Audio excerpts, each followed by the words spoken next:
do a little bit more work on the EX500, the Kawasaki Kitty, as I call it. Somebody said I always go live yesterday. Oh, this guy's always live. I took that as quite the compliment. I think his name was Jay Weird123. And I said, oh, okay, Jay Weird. I'm a weird Jay. Thank you for that compliment. He actually said he liked the content, so it was a compliment. I will take it like that.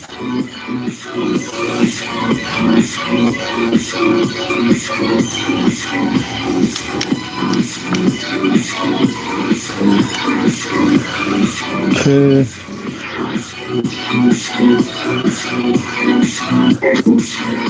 See if I remember how to do this correctly.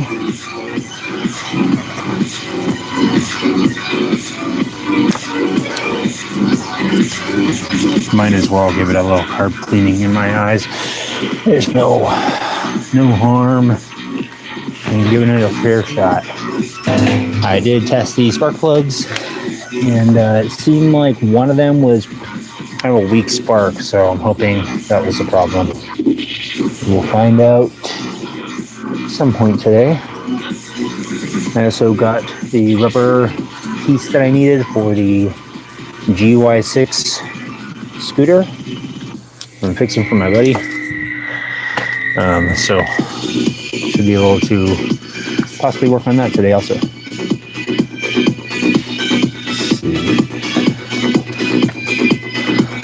These things just slip off.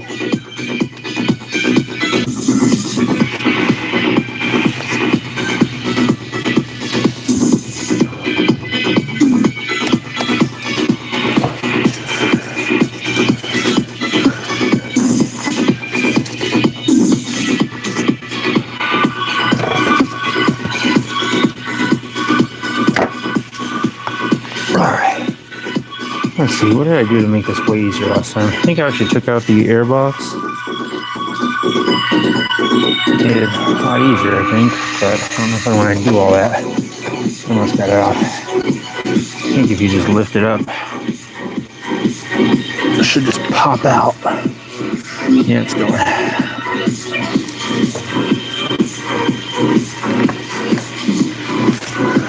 Okay, remove this airline. You're going to be working on your motorcycle. Make sure you remove the spark plugs. Oops. Remove the spark plugs and just leave the holes exposed so that some fresh air can get in there. That way you'll get a nice supercharge whenever you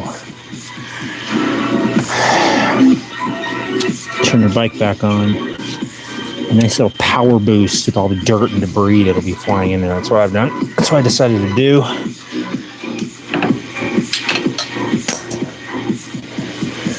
How did I get this out last time? Grab a little pick. Let's see if I can pick my way out of this situation. We are, in fact, open today from 7 a.m. until 2 a.m. Time out. Since when like is it anyone's business but last night almost birth 2 control a.m. is your decision. Mirena is over 99% effective at preventing pregnancy for up to 8 years. Reversible if plans. What? Don't use Mirena if you have a pelvic or genital infection. Get an Oh my gosh. Can someone please change the Less than commercial? 1% get a serious infection called pelvic inflammatory disease. Can someone hit the After skip placement, ad if you button, have persistent please? pelvic or stomach pain, excessive bleeding, or Mirena Oh my comes gosh. out, talk to your doctor. There's about to be some excessive bleeding right now whenever I accidentally poke myself with this through the uterine wall. brand new Harbor Freight is uncommon but can be pick. life-threatening and may cause loss of pregnancy or fertility. Ovarian cysts may occur but usually disappear. Bleeding and spotting increase in the first Living 3 to that 6 months gangsta life. and Hey remain Biggie, irregular. I am Periods of time may become shorter, lighter, or I am stop. working. Mirena does not Yes, protect I'm working on a against HIV or EX500 Millions of women Kawasaki use Mirena. Ninja, basically. Ask your healthcare provider if it's right for you. And sorry, I'm just gonna skip this ad real quick. Jeep Grand Cherokee. Yeah, I generated an ad. I'm working on the EX500. Went and took it out for a ride last night, and I feel like it's only running on one cylinder. So right now, what I'm doing, Took the spark plugs out this morning. Got some new spark plugs for it. I'm gonna put in there. Took the gas tank off so that I could get the carburetors out there. I'm gonna clean out the carburetors, and then yeah, see if that'll fix it. Put some new spark plugs in it and clean out the carbs. So that's what I'm trying to do, is just take out the carbs right now. A little bit tight in there.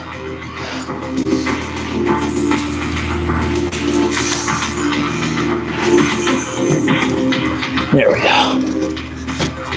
Got one side out. The other side is just, there we go.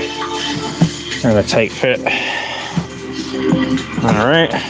Got the carbs somewhat taken out. I'll get you guys in on a up close personal POV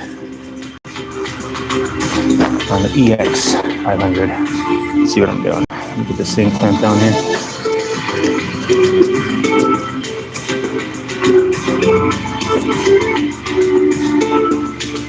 It's not for sale. I don't buy and sell bikes. I just buy them up, or I mean fix them up, and like I've been fixing up a couple of these bikes are for my buddy. This one up here, this is my buddy's bike. This one's mine. This was given to me, and I got a couple other bikes that I've been working on, but I don't normally sell bikes. I just buy them and collect them and fix them up for friends.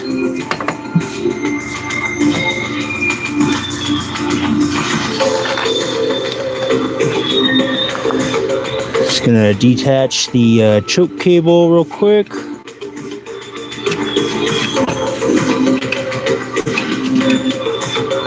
Yeah, I've been trying to build bikes for just like motorcycle shows and stuff like that.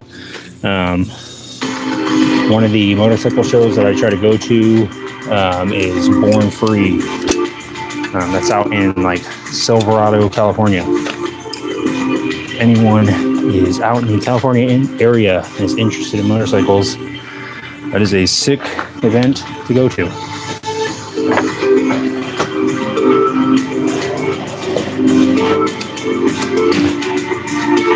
Just making sure you guys can still see what I'm doing. Just taking off the throttle cable real quick.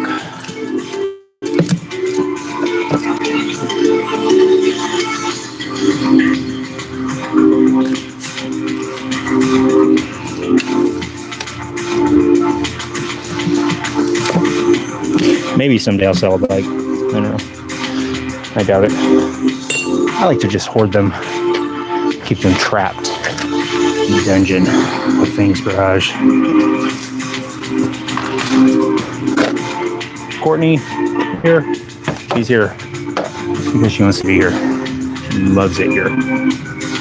Believe it or not. It's actually a great environment. She loves seeing me work on motorcycles and, you know, work on projects, things like that. So she's definitely here because she wants to be here. Don't even look into it. Don't even think about it. Just go on about your other ponderings. All right, this throttle cable is giving me a little bit of grief, but yep, just got it. Bingo, bango. I love mango. Okay, just like that. Just comes out so simple and soft and easy and supple. And just hold on real quick. Thank you. Sometimes she likes to try and be the center of attention, as if you could not tell. But yeah, got the Kian carburetors out of the EX500. Let's see if these slides are working the way they should, which it seems like they are on this side. Let's see about this side. Seems like it's working the way it should. One more test that I could do, which I will do, is let's see if the float bowls are filled with gasoline. If one of them is not, that will be a good indication that maybe one of the floats is stuck or something like that. Let me just let me actually grab a little pan or something real quick to dump this gas out. If there is any gas in there, just drop it on the floor.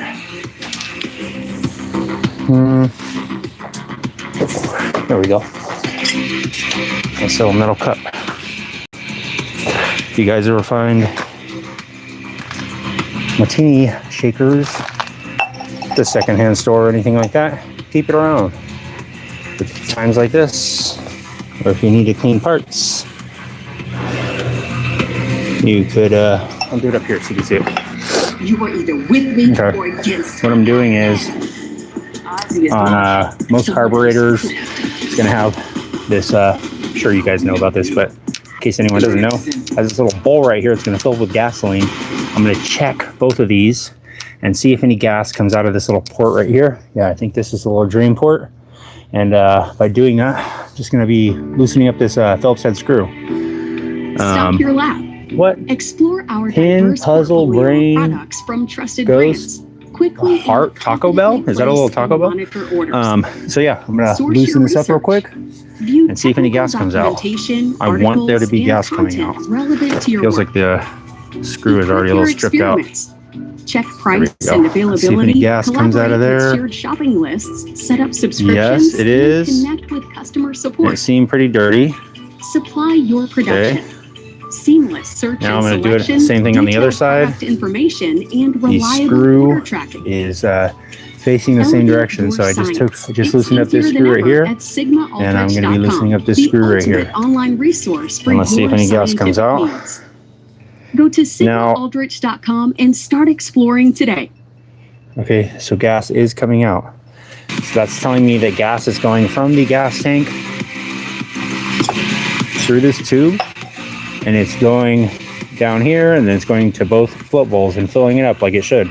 It's called a float bowl because it has a float in there, and I will show you that in 1 second.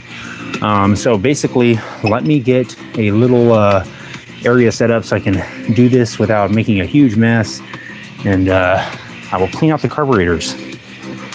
Shouldn't take long. These are fairly simple. I've done these before, and pretty straightforward. I was very intimidated when I first started working on motorcycles about specifically working cleaning carburetors. For some reason I was like very sketched out. I was like, I don't know, it seemed really difficult. It's really easy for the most part, for most carbs. As far as cleaning them, you're going to be doing stuff like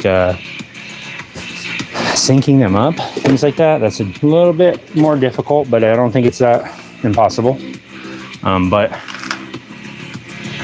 let me get this set up so you guys can get a good angle on it. Let's see. Let me figure something out. Give you guys a little glimpse of the garage real quick. Let me figure out something to put right here so that you can see what I'm doing kind of up close. It'd be nice if I had some sort of little tripod or something like that. Use my little brain real quick and think of something, and I have an idea. I have one little brain cell in there working double time. He's on his 3rd swing shift, and he wants to go home already. And I'm like, sorry, buddy, gonna have to stay a little bit longer today. I got it. I figured out a plan. Will it work? We've yet to find out, but we will find out together live on Fang's garage, right here, right now. I could have just used this piece. Probably a little bit better, maybe. Yeah, it's good. Got a rusty pipe, rusty tube. Got my little vise right here. What I'm gonna do, set down my vape.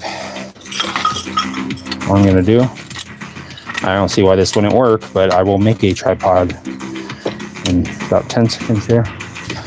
All I've done is just clamp this tube on here, because the thing that you guys are on is a ram mount, and that normally just clamps on anything I can clamp it on. There's nothing really that short around here, so let me clamp it onto here. This, right? And now you guys can see up close. Let's see how it looks. Hold on. There we go. There's your little clamp vision. Clamp on there, right there. Yes, twin CVKs, Kenneth. All right. Let me get this position like this. How's that? That's pretty good, right? Actually, let me see. This camera's actually better because I can zoom out a little bit. Hold on, don't get seasick. Take your Dramamine. There we go. Pretty decent. And I could actually make it a little bit better by doing this. Nice. Oh my gosh, you're even closer in than I. You could probably see better than I can. Let me move this on the level concrete so I'm not fighting this little divot. Nice. If you guys want to follow along with your carburetor, you might want to watch someone that's more trained than I am. But if you just want to follow along with someone that's semi-qualified, here you are. Again, wrong location, not semi-qualified at all. Let me grab this. Just got gasoline all down inside my pants, so that's fine. Woke me up. Is that what they meant in the song? Wake me up inside. All right, so I'm just going to, I guess, take off these Phillips head right here. You're on the Phillips head. That's gonna round it out. Let me grab my impact. Oh shoot. I guess I can't move it around like that. Hold on.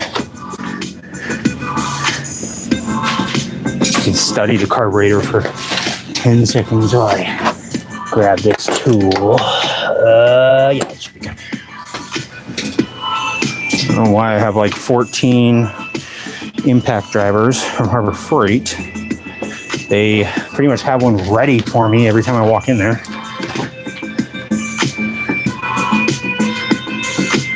Oh, what's up, Jason Flannery? Jet Kits Airbox Delete. Yeah, you're probably right. Hey, Jason Flannery, I got something for you, actually. If you're from Australia, let me just derail the product real quick. Don't.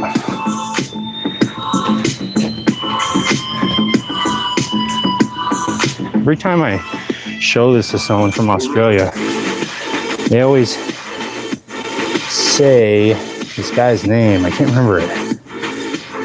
He's a like local legend in Australia. What's the name? It's a guy that had a helmet like that. Ned Kelly. That's what it is. That's my Ned Kelly bike. The biggest sports, movies, and shows. Get all of ESPN, along with Disney Plus and Hulu. Fantastic. JJS tool. One incredible offer. Disney Plus, Hulu. Is the JJS tool, is that the Japanese screw tool? Is that for the specific Japanese Phillips head screws? Because I know that it's like a different size. Beat the family curse of hair loss. Through Hims, you can break the cycle and get the thicker, fuller hair of your dreams. Good jacket on my XR350 on 15 slot of the bike. Dang. Stop hair loss and regrow your hair. Yeah, these aren't in there super tight because I have taken these carbs off and cleaned them before. But let me see if this will work. You might, hopefully I don't have to go out and buy no special screwdriver right now. I mean, if so, these carbs are not going to get cleaned today.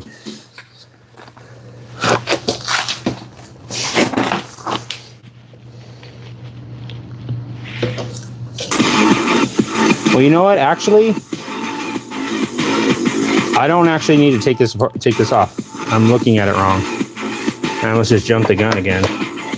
I didn't realize that I could actually take off the bowls without taking this off. So I'm not going to take it off. Quite literally screw that as far as the screws. Let's just take off the bowls and do a little bowl inspection.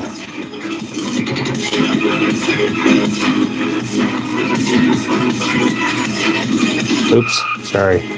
Trying to keep in mind that the camera is like right above my hand. Also trying to make sure you guys can see what I'm doing.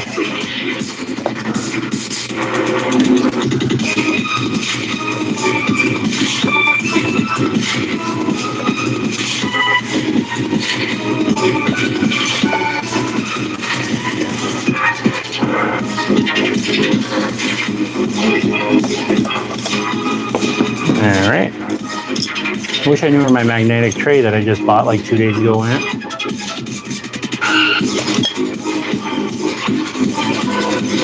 Okay. Let me just set those over there so they can get kicked over. It doesn't look too bad. I think, I mean, I cleaned these carbs out probably, I don't know, 8 months ago. So I don't suspect that they're going to be super dirty. But it was definitely running, like one of the carbs was clogged up. Like I think it was Zach yesterday said that it's probably the pilot jet. Oh, my favorite place to ride Beauty for Ashes, I would guess Ortega Highway. That is one of the most. Or maybe Pacific Coast Highway. How many bikes do I have? What's my favorite? I think Beauty for Ashes, I think I have, I think it's 7 motorcycles right now. Technically maybe 8. And probably the favorite one is going to be currently probably the Ultima 127. But I have not rode that one in a long time because I haven't had time. And now I have time because I'm live. I'm making time. You know how it is. Be busy, I'm sure. Beauty for Ashes.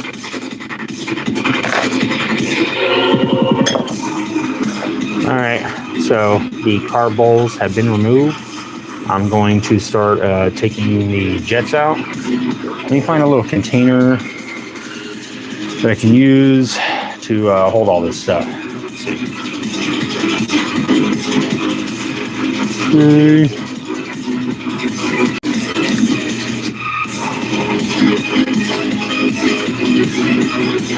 Don't look at that guy. Not him. He is very touchy today. Very crabby. All right. Let me find a little container for all this stuff. What do you guys think? Safari hat? To hold all the little bits and pieces? Or how about this? Oil pan. That'll be good. It's filled with paint chips and little mouse poops. It's good. It's a good lubricant. It's a good way to make sure that all your parts stay nice and clean. Thoroughly coat them in dust and, you know, little bits of mouse poop here and there. That's probably good, I would guess. Could be completely wrong. So, again, do not follow along unless you plan on ruining your motorcycle. And feel free. Follow along all you like.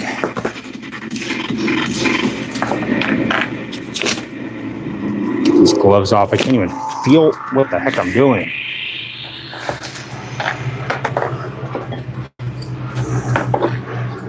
Ready? A Chewy order is on the way for Hunter, who finds anything he puts his nose Nice. to. This holiday, Hunter uses Chewy to save up to 40% on gifts that Hunter. Oh, thanks, Jason. For low prices. Yeah. For holidays with pets. Try to keep there's the beard Chewy. as Ned Kelly-ish as possible. Let me grab my little flathead Don't just say a screwdrivers. place. Experience it with the locals that know it best. Train like a luchador in Mexico City. Oh, good. With local star Retro. Okay. Restore art in Rome with Studio Store. Okay. Or dance like a K-pop star. I'd in love Seoul. to. How much is that? Now on Airbnb. $10,000 experience? Perfect. Let me get my card out real quick. Okay, sorry guys, I had to book an experience with Airbnb. Oh gosh. I just booked the Fang's Garage experience. And now he has me working on 1990 EX500 carburetors. Great. This is not what I had planned for my vacation. It actually is. It's exactly what I had planned. Wow, that's pretty cool.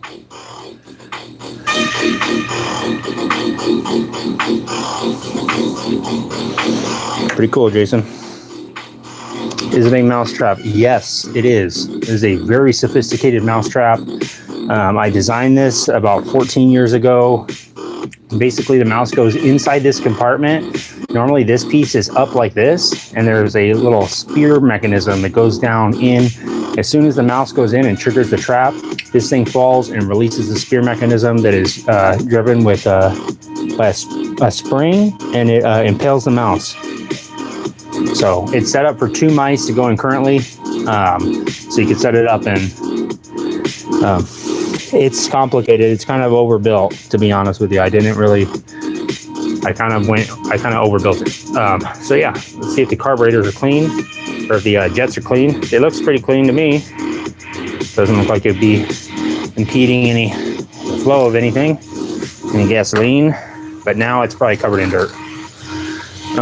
Something that I'll do, let me give him a little treat. Give it a little chem dip, eh?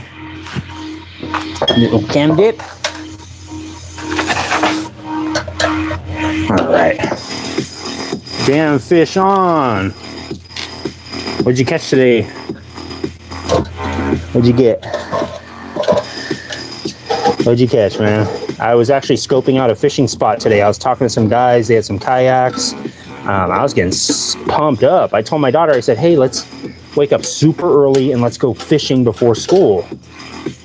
She was like, okay. I said, how early? I said, like, we got to wake up at like 4 o'clock. She said, okay. I said, all right. So now I'm going to plan it out. We're going to go do a little fishing. Oops.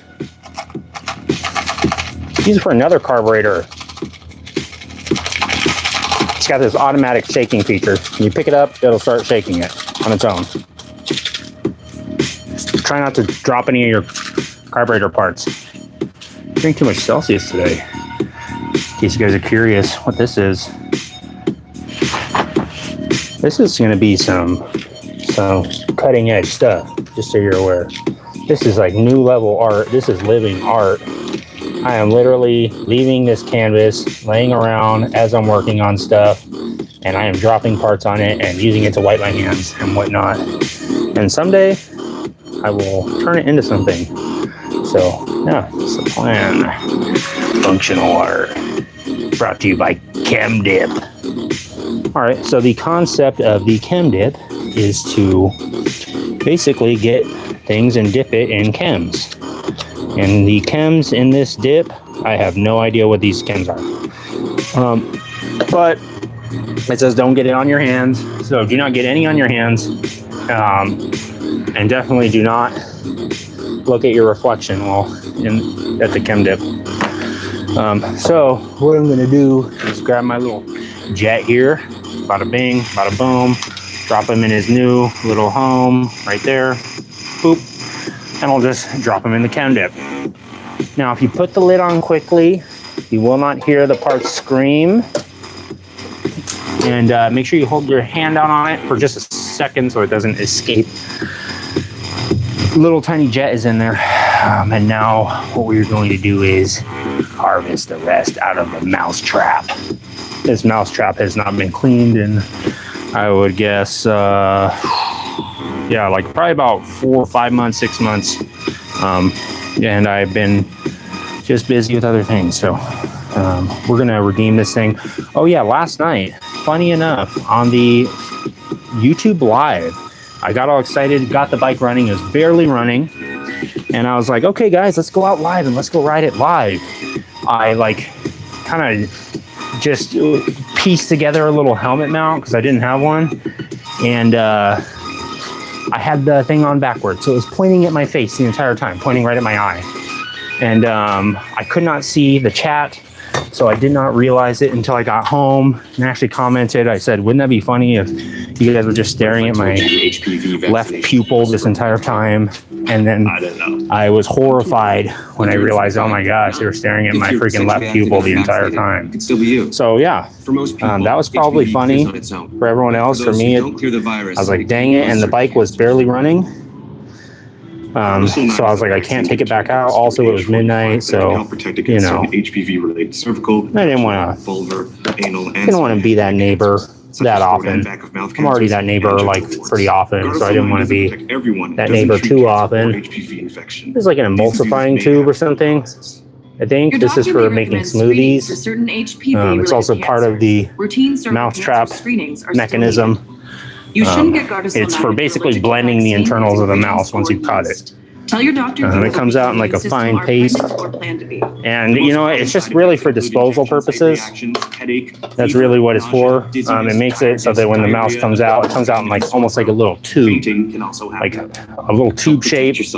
Mouse comes out right here, and it's like a little, almost like one of those reusable little towels where you throw it in the water, and it looks like it's just like a little puck. And you're like, how could this thing be a towel? And it kind of like, you know what I mean? It kind of like turns into a towel, like it kind of inflates almost. And then you're like, wow, it really is a towel. And then you're like, well, what's really a towel? This is like a single ply washcloth at best. I stole these out of my daughter's toolkit. Sorry. What were you using it for? Making jewelry? Like, don't you think this is a little more important? We're talking about a 1990 EX500 right now. Like, don't you think it's... Anyways, yeah, the mouse comes out in like a little puck. Almost like one of those towels. But you can't, obviously, do not put it in water. If you guys want to go to mousepuck.com, that's where I sell this stuff. It's what I'm sponsored by.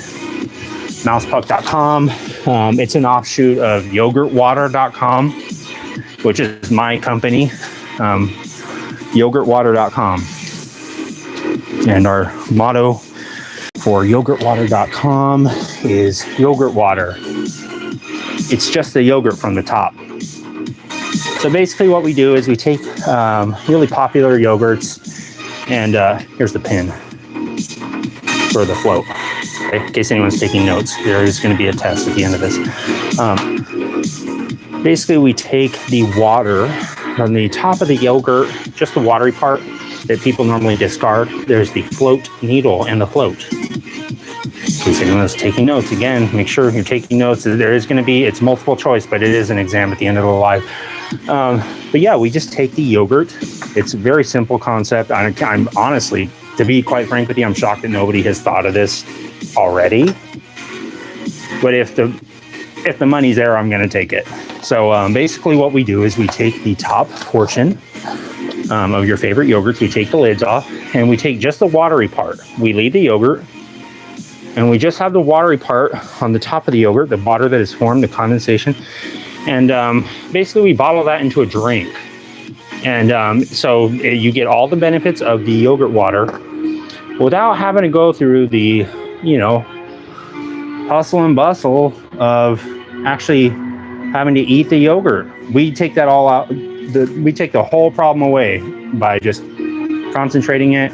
And that's what we do at yogurtwater.com. So mention Fang's Garage at yogurtwater.com, and they'll give you 10% off your order.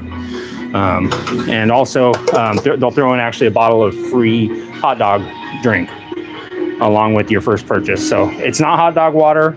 That has already been copywritten. It's already a copyright trademark thing. But we have what's called yogurt, or it's a hot dog drink. So it's not the same as hot dog water. It's hot dog drink. So trust me, the guys over at Hot Dog Water, they were pissed when they found out we were making hot dog drink. But there's the other little emulsifier tube thing. You can see some kind of dirt on there. And I'm not talking about the dirt on there. That's just from years of working on bikes. And I love it.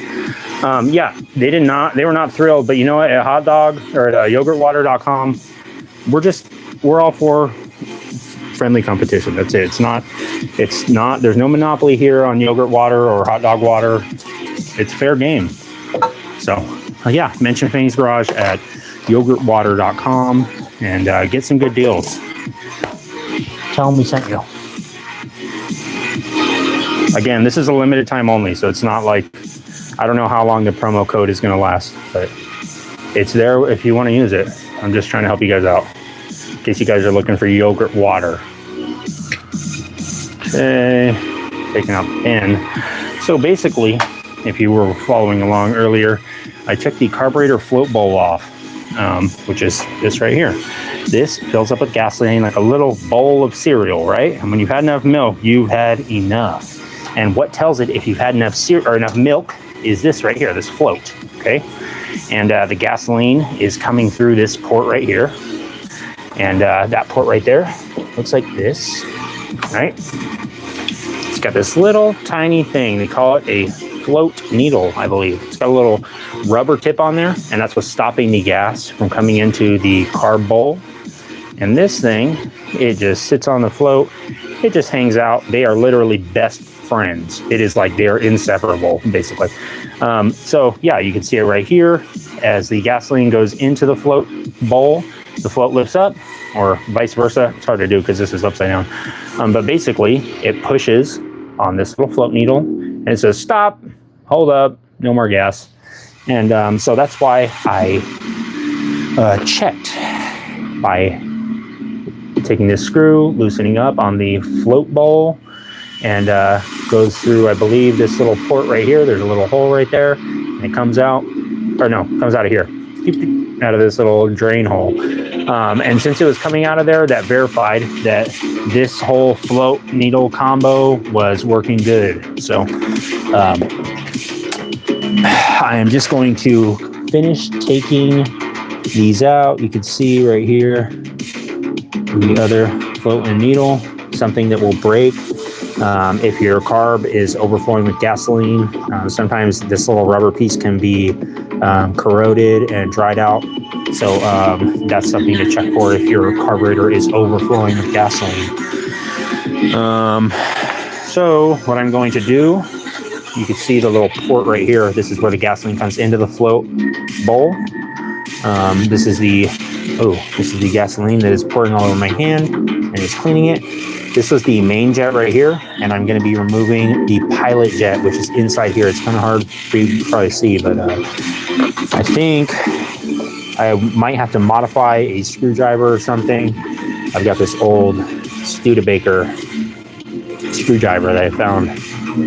I might have to modify this to get in there. I think I might have already modified one of my screwdrivers to fit in there perfectly. I think it's actually this one.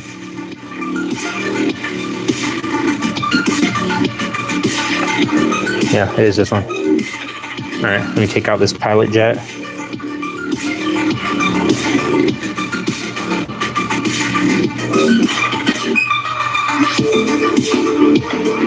Okay, seems to be coming out. And might as well loosen up this one. Well, I'll take this one out one at a time so I don't drop it or something. On this brag, I guess. Get this gas out of here.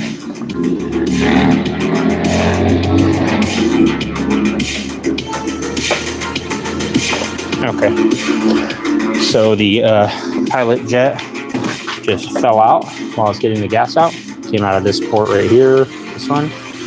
And this is the pilot jet. Let's see if it's see-through. I don't see anything. What do you guys think? Let me try and blow it out. I see a little tiny glimpse.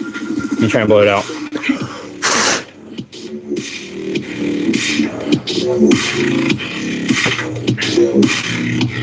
You can see a little tiny hole through there, but it is so small. Also, let's check these holes. Kind of hard to see when I'm trying to, there we go. I definitely need to get a new phone at some point.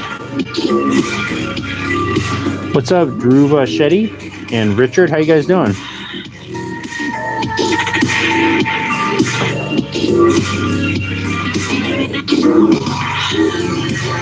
Sorry guys, I'm just going to read through your comments real quick. Water in the fuel, yes, that could be the case. I did put all new gas in there. Usually quarter full of rainwater, pine needles, fine, switch to reserve. Okay. Having the rust trick on the CVO tank at the moment.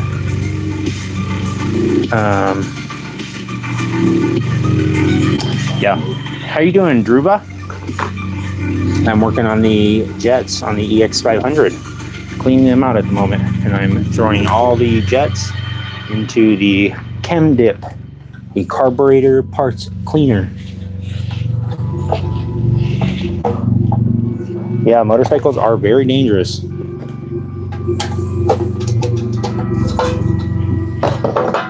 But you know, they are very, compared to a car, in my mind, it seems like they are very easy to work on. The engine is right there. For the most part, for most bikes, it seems like it's pretty easy to work on. Plus, Hulu, and ESPN. And right now, you can get all three with special limited. All right, let me get you up close and personal. Carburetor, so you guys can get to know each other and see if you're compatible. Oh, yeah! Yes. I'm a baby. Typically, you say ready. Yeah, I have to get a carb sync tool. I do not have a carb sync tool. I think that's why I did not take these carburetors apart. If I remember correctly, I don't think I actually took this rail off and properly synced them or anything. But I definitely want to get some sort of sync tool because I have a couple bikes with more than one carburetor now, so I will need it. With sprays by Hims, you can regain your hair and your confidence. One thing I do like Sprays are powered by clinically proven ingredients like minoxidil and finasteride. modifying a tool, Thicker, fuller hair in 3 to 6 months. and when it actually works good. I use, I think, a grinder to grind down the sides of this flathead so it would fit perfectly in the little holes for carbs. Treatment that works. RX, oh, sick. Is that a dirt bike, Druva? Or maybe an Enduro? RX 135. I don't think I know which bike that is.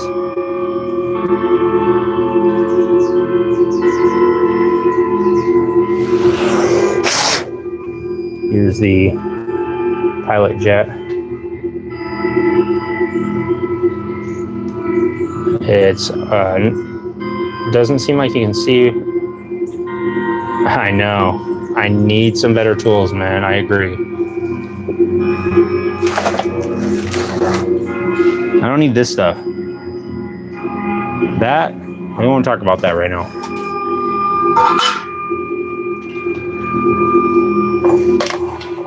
All the carbs or all the jets are all getting cleaned out in there. Okay. So, let me go ahead and I guess I'll take off the top of the carbs. Let's see. Yeah, no point in really spraying them out yet until I put the tops off. These are called the carb hats. Carburetors are naturally bald. Most carburetors are naturally bald. And they don't like anyone to know that. So they like to wear little hats. And that's what these are, little carburetor hats. Right? Uh-oh. That one is being nasty. I think there's a reason why I cut a flathead slot into this screw. I have a funny sneaking suspicion. You know why. I think it's because I don't have good tools.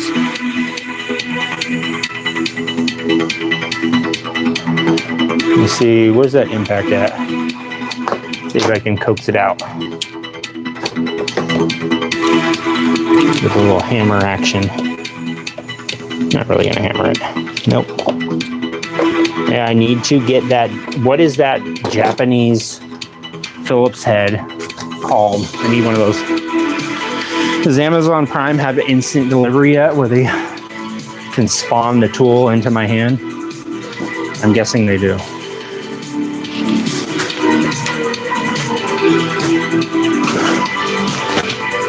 Amazon teleport.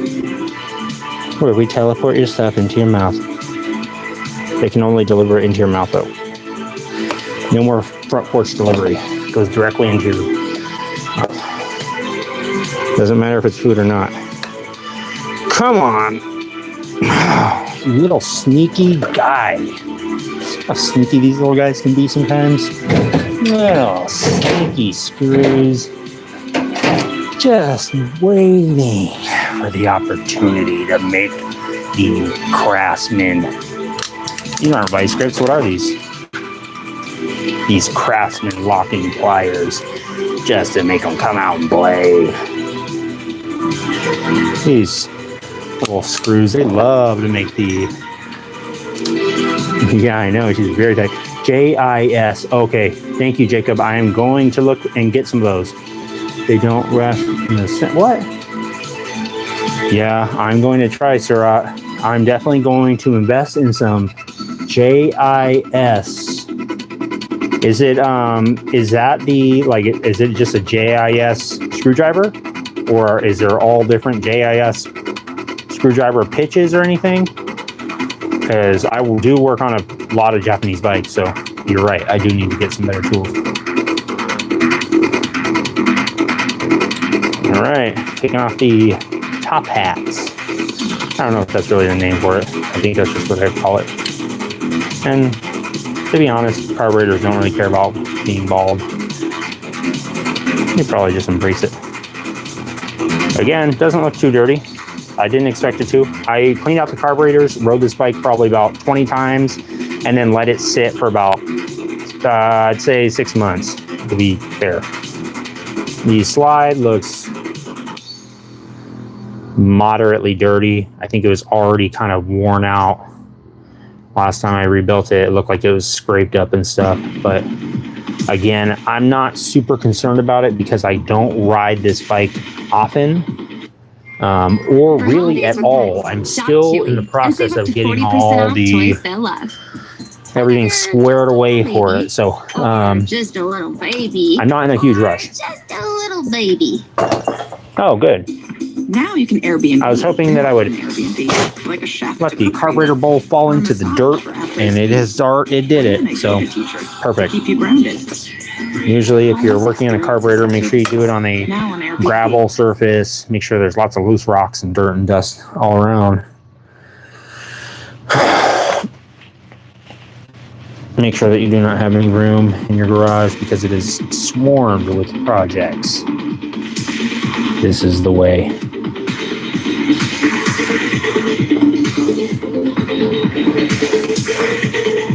All right. I can feel the Celsius coursing through my veins. And I am motivated to get this bike on the road. I don't really see what else it could be. It just felt like it was running on one cylinder. It was really hard to start. Felt like it was running on one cylinder. I'm guessing, I think it was Zach. He said it's probably the pilot jet, and I agreed. It probably was gunked up. I can imagine there's some nasty junk still in that gas tank. It doesn't look too terrible in there. I can imagine there's still some nasty junk in the gas tank because it had a little bit of rust in there when I first got it, and I cleaned it out. And ooh, would you look at that? That's not supposed to just pop out of there, huh? I don't think. The other one didn't. What's going on with that?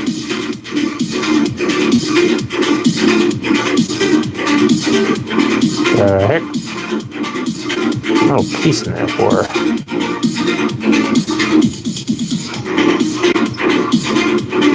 Can't remember exactly. I think I actually put this on like this.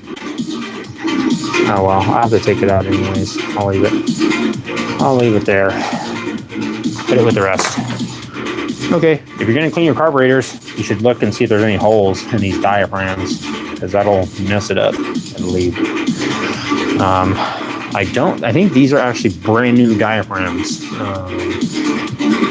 I believe I replaced those. I don't think I actually rejetted this bike. I did not do enough modifications. Sorry, let me get the phone back. It's all whacked out. I did not do enough modifications to this bike to justify rejetting it yet. So nice. The little tripod that I made is working out, I think. Okay, I'll get the carb cleaner. Let me actually move this. Well, I'll leave it. You guys can watch.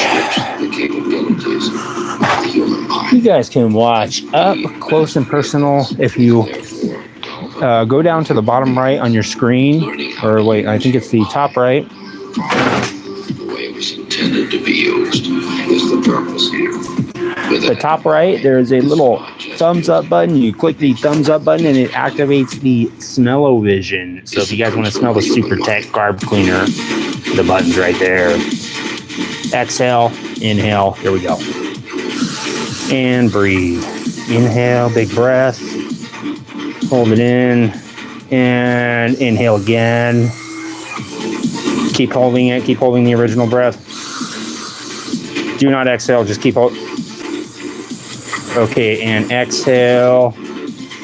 And now the carburetor is clean-ish, right? Cleaning everything except for the important part. Bowl. If you think you only need 4 cans of carburetor cleaner, you might want to get 8. Seriously, I mean, I've used so many cans of carb cleaner. Whew. O'Reilly should just sponsor me. Whoa. I think I can smell the carb cleaner. Wow. Well, that smells good. It smells nice and tidy to me.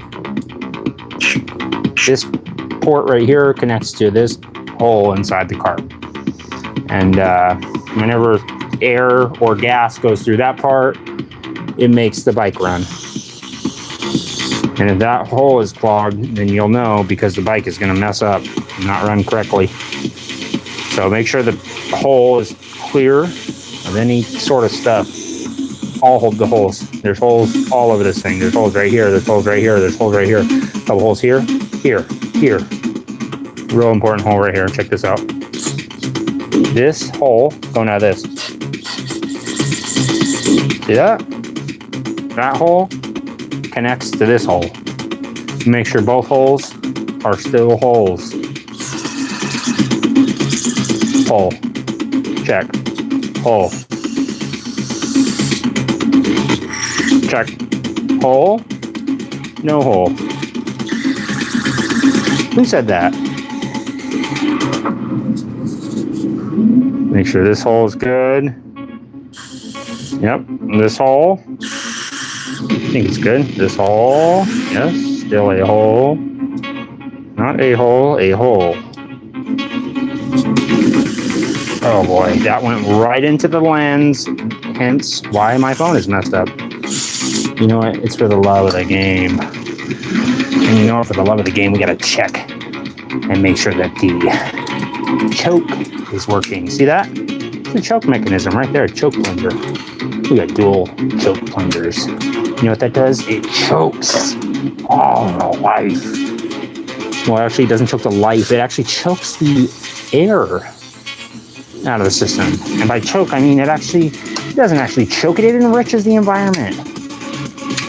It really enriches the environment with carb cleaner, or with gasoline in this normal circumstance.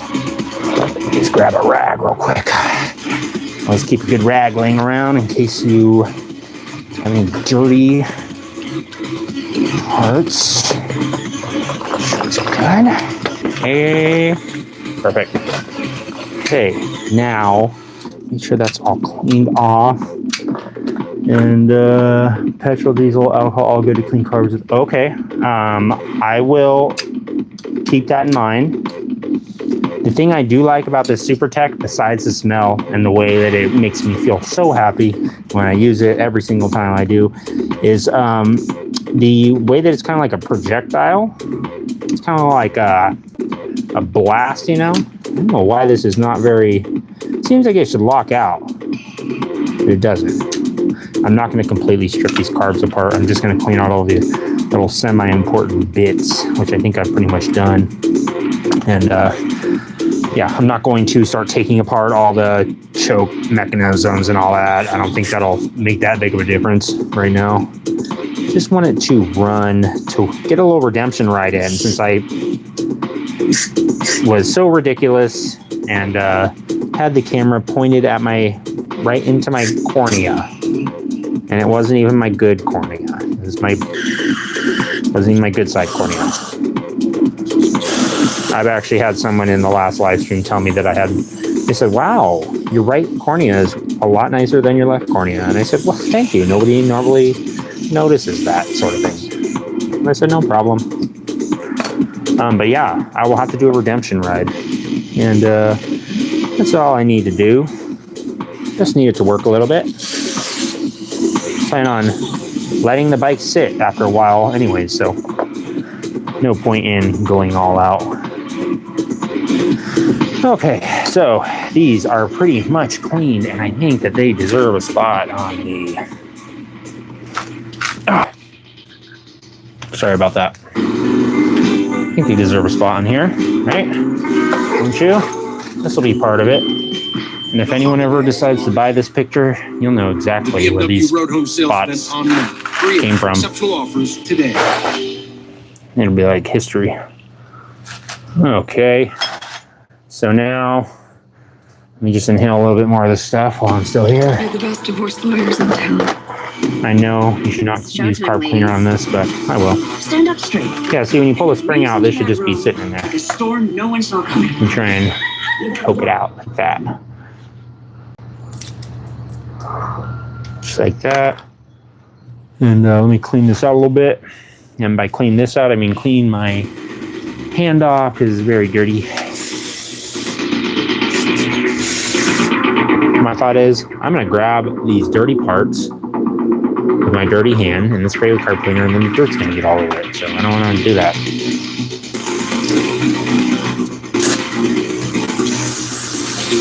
Just try and avoid the rubber a little bit.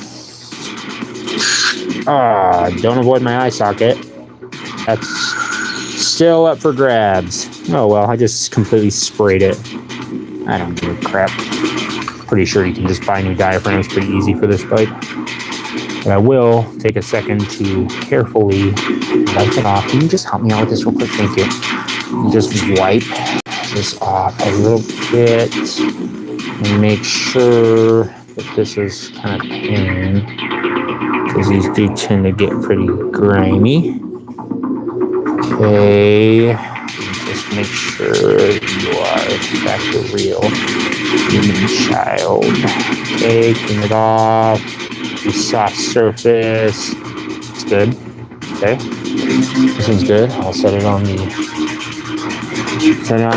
Okay, hold still. This might hurt. Okay, get this all cleaned off here. Just hold on real quick. I'll need your help. Don't go anywhere. No, don't go inside. I need your help. I'm gonna literally be needing your help in like 2 seconds. So by the time you walk in, if you walk back out, thank you. I just need to sleep. Okay. Make sure this is semi-clean. It doesn't have to be spotless here. Again, the parts for this EX500, at least the carburetor parts, from what I remember, seem to be pretty plentiful. And I'm pretty sure they used these carburetors in a lot of different bikes. Now, will the carburetor parts all actually fit? I highly doubt it, because when they say, hey, this fits a 1990 EX500, and they say it also fits 47 other motorcycles, usually it doesn't really fit all 47 or 48 motorcycles. It doesn't really fit them all correctly. It just kind of halfway fits some of them. So that's my thought. Obviously, I'll avoid spraying these parts with a carb cleaner. I will, however, clean off the needle. Make sure I don't lose this little washer here. And it looks like one of them already tried to escape the other needle. So luckily, I was not too dumb or not too reckless as to accidentally misplace both of them at the same time. Otherwise, that would have probably thrown things off so hard, and I would have taken forever for me to figure out where that little washer was and why the bike would not work correctly. I'll just blow the air off of that. How about that? And let me see if I can put just this piece in here by itself. I'm guessing this would be like a spring mount or something like that. I don't know the name for it, but it seems like it should be sitting in there before I put the spring in. I guess it can't really move because it's there's nothing locking it in place. There's no locking mechanism, but it's going to be under spring pressure anyway, so that doesn't matter. I am going to, just for the sake the ease of use, I'm going to just put this in here. Let me see which side goes where. I think it's only fits in one way. Yeah, only one way. Cannot fit in the other way. So here we go. Put this in, then I'll go get the music back on. Something that I like to do is, obviously, I don't know, I heard this was a test. Move this diaphragm down. Like this. And then put it on where it's supposed to sit. And they said if it falls fast, the diaphragm's not good, but yeah, maybe that test is full of it.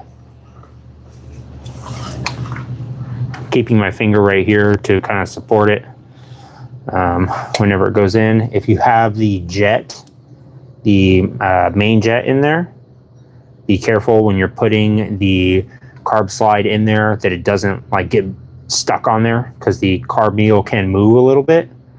It doesn't get stuck on that jet and like jam into it or something. Like, don't force it, obviously. Now I don't remember actually which way this went with the caps, but I will figure it out in a moment, because I think it can only go, I want to say one way. I think it would be, this one would probably be on this side. Wait a minute.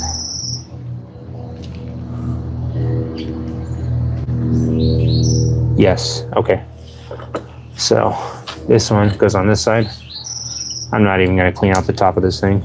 Actually, I'll just wipe it out a little bit. I'm going to get a real rag and quit messing around. I'm going to stop hearing all this nature. I need to hear some cyberpunk laser gun battle music while a robot is being stepped on. And there's a screaming monkey. Perfect. Let me try this. How about, can we do, let's do Duke Nukem 3D 14 track heavy dark synthwave tribute pixel wave. That sounds appropriate for what I'm doing right now. Anybody else?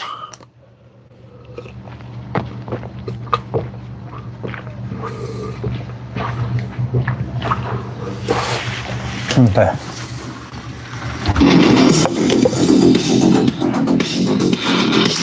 Let's see. Get a rag. Sorry, came here for.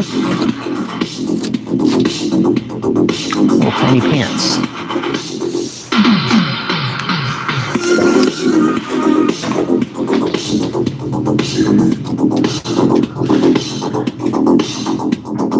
You guys are on the pole cam, by the way. Homemade, live on Fang's garage. My own invention. Don't steal it. If you try and steal it, I'll call people.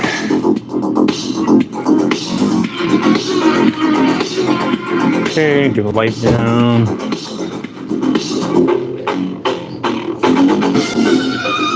Cleaner. Oops. Drop that. Make sure you drop all the parts and lose them. Obviously, on the bottom of the little top hat thing, it's got this little thing right here, this little nipple looking thing. And that has to line up with the spring. Also, if you're doing this on a carburetor, keep in mind there might be like a little cutout or something. Like sometimes there's like a little like indicator where you're supposed to line it up. This one, I think I could put it on pretty much any way and it'll fit, I believe. Yeah, I don't see any kind of like special thing about it, so put this on, and obviously just make sure you're make sure that your spring is in that little divot thing. Let me check and see. I might actually have some little bit of a special treat for this carburetor. I might have some M4 by 0.07 Allen head screws that I could use. I'm definitely going to need at least one screw. So, ooh, no, it might not be M4 by 0.07, but I actually need a screw anyway. So, oh, I'm going to need about 16 screws in my L5S1 vertebrae.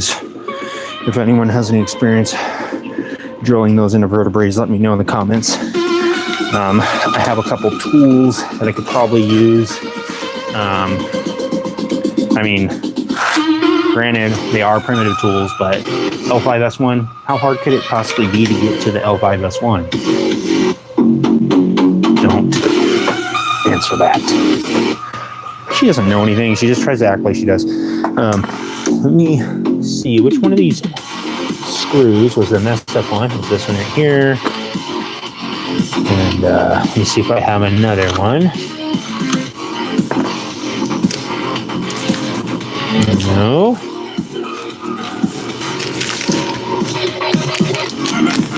No. Let's see, hold on. This fixed a little bit. This camera's kind of not really showing all that much. Also, Courtney is extremely jealous and judgmental, so she wants to see what's going on. Make sure that if you're working on the asphalt, that you kneel down with shorts on directly on the little pebbles. That will make you It's time to ask more of our very guests. resilient. Hey, co-pilot, adjust all these recipes for 7 Oh my guests. gosh, they had to give me a commercial the moment that I got all comfy. Also, I'm out of Trying to replace this screw Here's real a quick. cooking schedule scaled for 7 guests, and also no free. Maybe no. I think it's an M. It might be an M4. I should have at least one in here. I'll just put one in. Not quite long enough.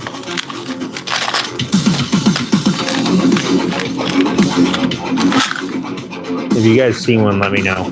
I'm looking for an M4 by 0.07 by, I don't know, 8 millimeter, 10 millimeter. If you see one, make sure you drop it in the comments and I will be able to pick it out.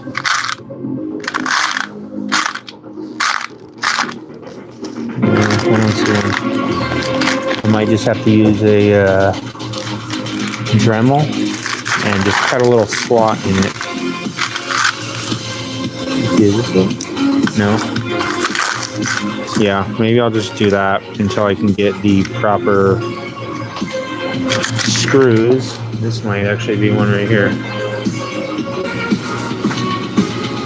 Yeah.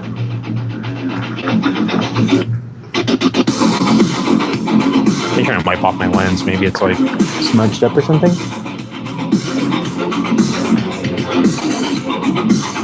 Or it could just be that it's a Samsung Galaxy S10 and it's not very, yeah, I think that'll be okay. The length is a little bit longer, but I could probably throw a little washer on there and it'll be okay. If I can get this washer off here, that'd be all right. Yeah, I'm gonna put this these carburetors back on once I get them assembled, and yeah, we'll see if that was the issue. Do this outside one. This carb screw is a little long, but it's a through hole, so if it sticks out of the bottom there a little bit, it should be okay. You see, maybe it's because the camera is pointed like this. There we go. Courtney was trying to take up the limelight. Yeah, it's a through hole, so if it screws all the way through there, it'll just stick out the bottom a little bit, and that'll be okay. I'd rather deal with that than have a thing be extremely hard to take off later. So, just going to screw in all these screws real quick. Semi-concerning that this thing isn't launching off of here or trying to. It's just like hanging out. I mean, I guess, well, if that screw is on there, I thought actually it was all completely loose. Maybe there's one screw holding it. See, the screw is a little bit long, but because I put it on this one, I was able to go through. I was going to put it on this back one, but I realized if I hit this little rail piece right here,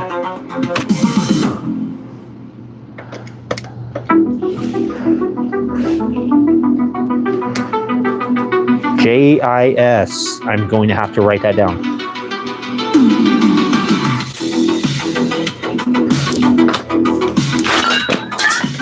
Wait a minute.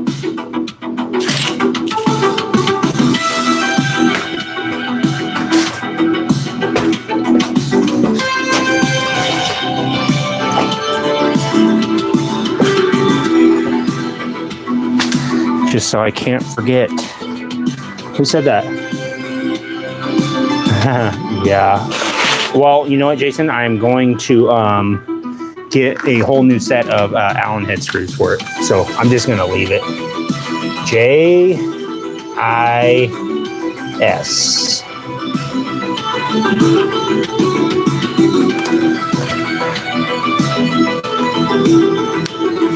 There you go. Now I will remember it. And it will be easy to access when I go on Amazon later on and look for one.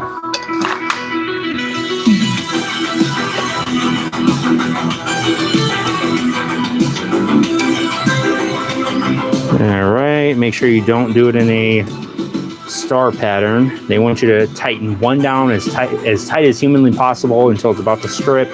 Then you move on to the next one so that as you tighten it, it kind of curls around and it really gets a good seal on there. Just kidding, don't do that. Seriously, why would you even think about doing that? Are you kidding me, or are you just going along with the joke?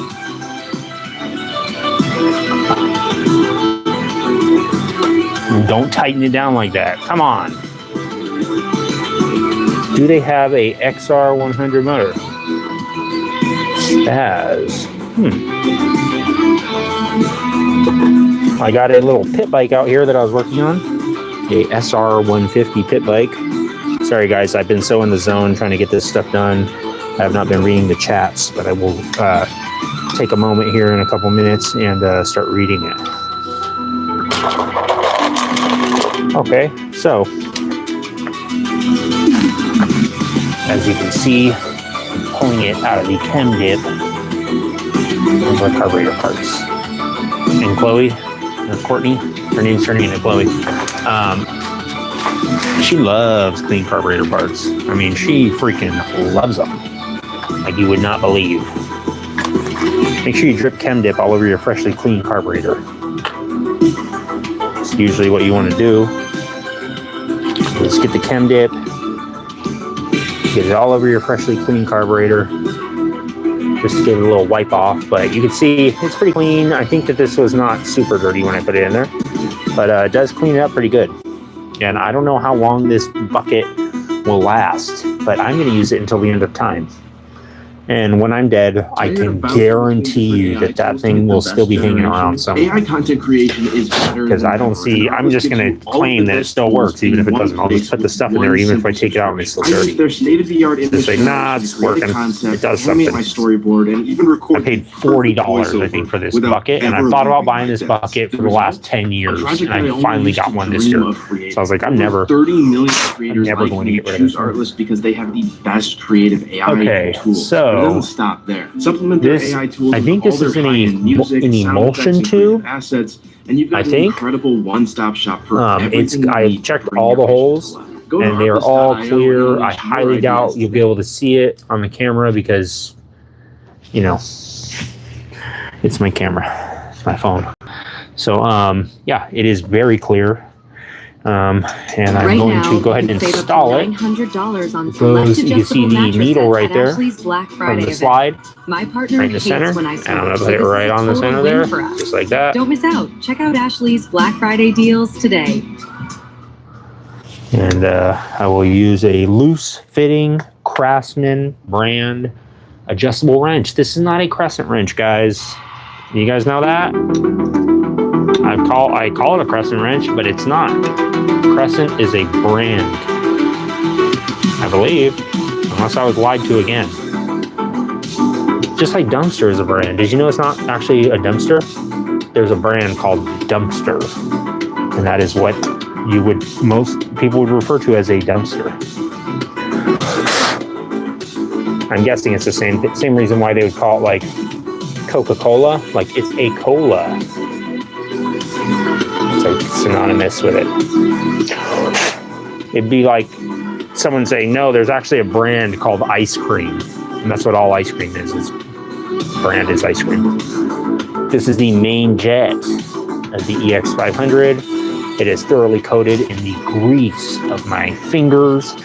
And that grease was obtained from who knows where. You don't want to know where that grease came from. Just gonna screw this on here like so. Make sure that if you're doing this at home and you're following along fixing your 1990 EX500 carburetors, that you use some appropriate tools. I know that there's at least a dozen people in here right now that are following along fixing their carburetors on the 1990 EX500. Make sure you use the proper tools, okay? I know I'm just kind of having fun here, having some giggles, but you know what? How long is it soaking for in the chem dip? It is soaking in the chem dip right now. I don't know. It was probably in there for about maybe 10, 15 minutes. I don't know. I mean, not long enough to really do anything, I would guess, but I'm still going to spray it out with some carb cleaner. But I've left stuff in there for the stuff that I pulled out. This has been sitting in here since July 29th. So it used to be 3 times as big. It's significantly shrank it. I used to hold it like this, and now it's like shrank down. But I left this in there for literally since July 29th when I took these carburetor parts apart. And yeah, it's been just chilling. I don't know if it actually does anything after that amount of time. Hemingway V4, dang. That'd be sick. V4. I've never worked on a V4 before, but that did sound cool. V4. V4 and V4 combination.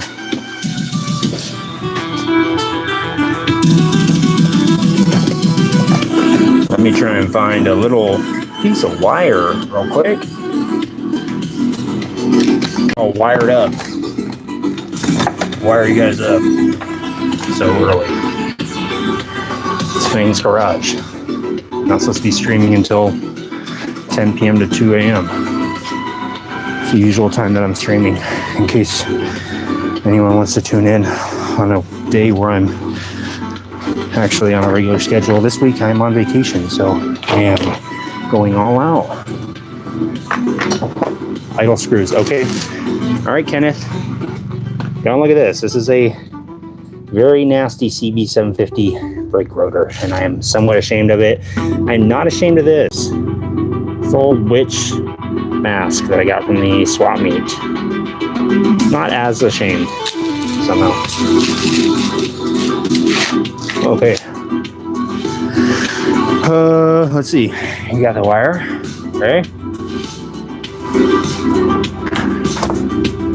Got the super old Klein. I think these are Klein wire strippers. Little pro tip, I guess. I don't really consider this a pro tip, but oops. Is that even copper wire? Oh well. There you go. You need something super tiny to clean out your carburetor parts with? Is this tiny enough for you? Ah! It's small to me. Little tiny wire. Okay. Now I will grab up the pilot jet. Inhale some more carb cleaner. Spray it all over my precious tools and equipment and fingers. Now I will take my little wire here and I will poke,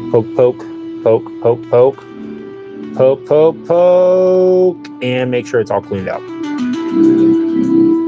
And boom, boom, Do a little one of these sideways.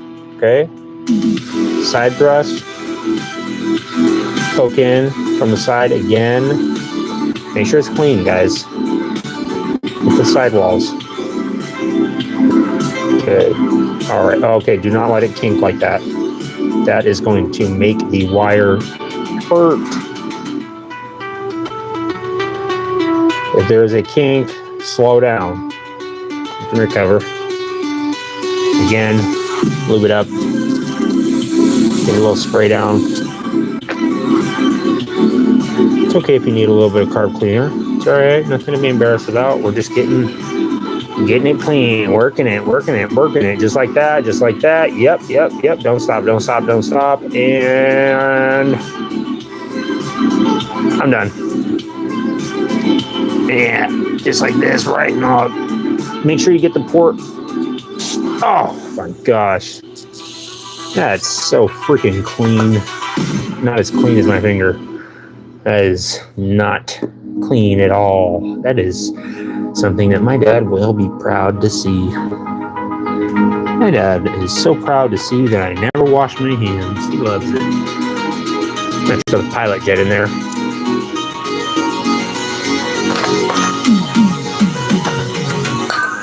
Where do you think I got my little busy bee mind from, huh, Dad? I know you're watching, Dad.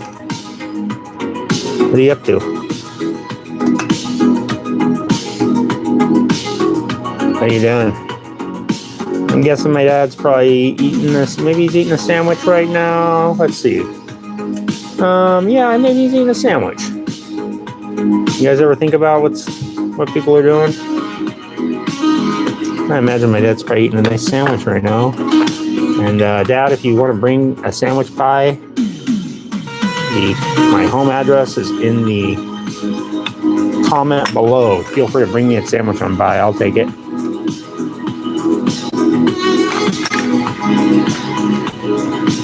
Oh, how you doing, Najem? I've been waiting for you to stop by.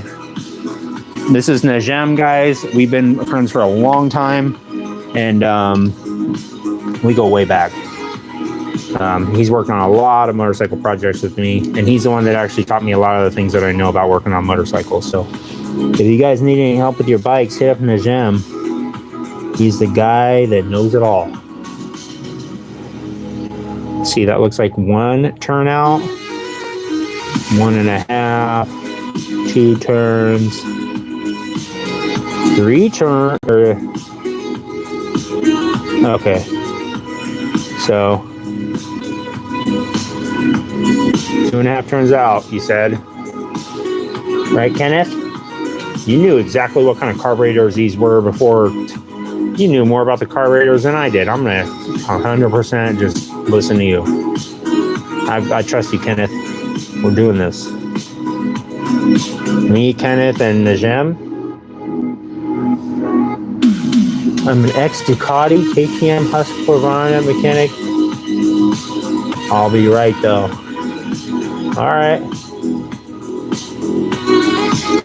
Nice, man. Ducati. If you're an ex-mechanic and you work on all these bikes, you must be giggling at the stuff I'm doing with these bikes. Because I am not working on it right. I'm just winging it. All right. I know there's a little washer and an O-ring in there, but I'm not going to do all that today, folks. I'm just going to throw my little spring down here on my rag so I can lose it. So make sure you keep track of where it went. Again, there will be a quiz after the live stream. I'm just going to make sure it's a little bit cleaned off and throw it back in there. Ooh, I found a new cut. The carburetor cleaner has located a new cut on my thumb. Earned me exactly 2 bonus points by cut knowledge obtained. Okay. It's always good to learn where the wounds are. Half the time I just forget. I remember one time my dad took me out hiking and I was trying to catch crawdads with a bucket and a rope. And I was like, oh, I need to somehow attach the rope to the bucket. I said, can you attach this? He pulled out his Swiss Army knife and then proceeded to close the Swiss Army knife onto his thumb and slice his thumb open. Like sliced a big slice. And then he acted like he was going to pass out. And we were about a half mile away from the car. Okay, let me put this here. Do 2.5 rotations out. And that's the starting point. Let me grab put a little mark on there so I can remember exactly where the starting point was at. So yeah, he was like, we didn't have any water, I don't think. And all we had was like a banana. And he was like acting like he was going to die. He's like, I don't think I'm going to make it back to the car. And he's like, you might have to freaking drag me back. Okay, that's 1/2. 1.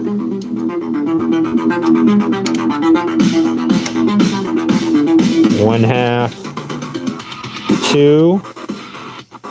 And then half would be like right there. 2.5. 2000s race team Australia. Wow. That's super cool, dude. Race team. It's better to watch than all the other lives about crap. This is just good common knowledge, and the bike's not.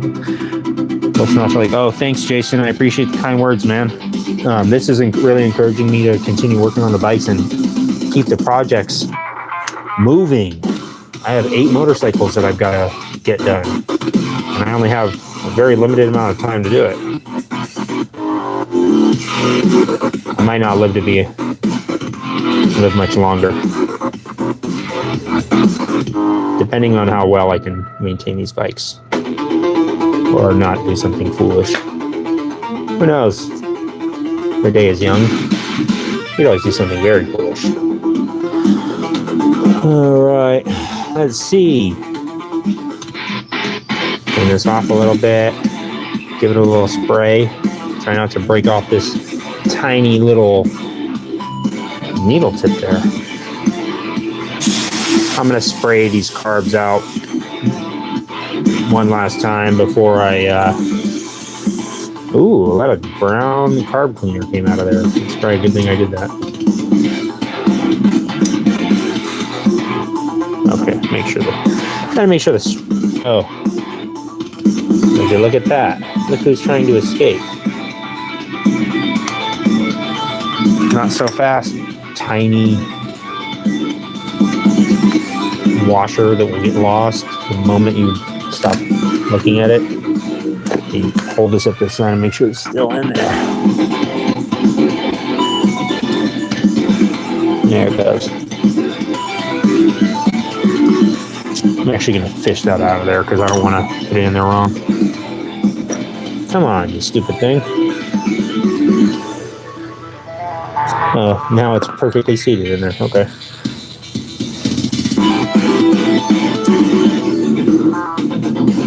Okay. Where'd my screwdriver go? Man, racing team? That is so cool, man. What'd you do on the racing team?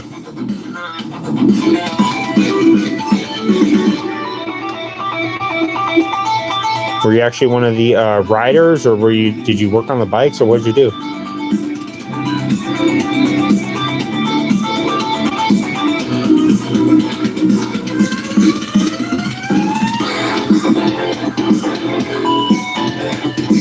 Okay, getting it in there, getting it all screwed in, being careful when I seat this to not just mash it in, obviously. Okay, so that looks like it's about right there. Okay, right there. Okay, so I'll do 2.5 turns out. So this is 1/2 of a turn. One turn, with the new Opera GX, 1.5, browser that puts you in 2, with a brand and new then design 2.5 frees would up be like even that. More pixels for personalization and an inventory of features to up your game at every level. Like GX Control to help. I don't see why that wouldn't work. With integrated limiters for as long as they're both even. As if they're not correct, then they'll both be unevenly correct. That's all right. I don't do half the things I do aren't correct. Part of the fun. Built-in privacy tools like I have a question. A B200R, which is a mini bike, 196 CI, put a new carburetor, burning oil. And free games. But what really makes art? Wow, that's cool, man. Tires and prep work and work in the shop. Nice, man. From animated wallpapers. I'd like to do some of that. Sounds, music, and shaders. So yeah, maybe some oil is getting past the rings. Sounds like you need a new turbocharged Hayabusa engine in the mini bike. That's my vote.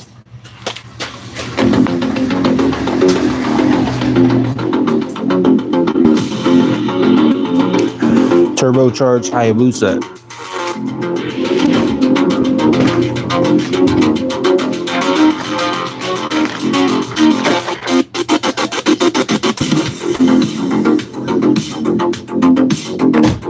.196 CI, is that the who's writing this? Will, is that the 212cc or the 212 Harbor Freight engine? The Predator motor? All right, got the needle, foot needle. Don't want to spray this with carb cleaner, I don't think, but I will make sure it's nice and clean. Nice, dude. Riding the snow. Piston rings or head gasket. If it's burning oil, yeah, maybe it is the piston rings. It's kind of weird. Was it doing that before you changed out the carburetor? I'm not sure why it would be burning oil. I don't know what it would have to do with the carburetor, really. But the problem could have happened, at the same time.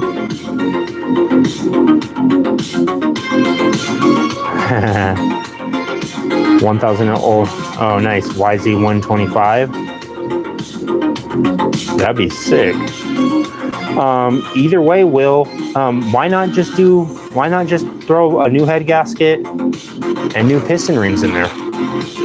Why not just do both? I mean, I know you want to ride it in the snow, or you said you're trying to ride it before the snow hits.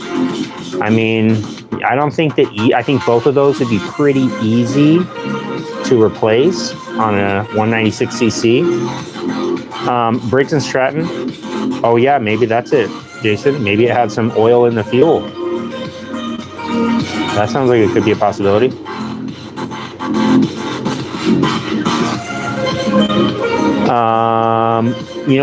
If it's the Briggs & Stratton engine, I would look up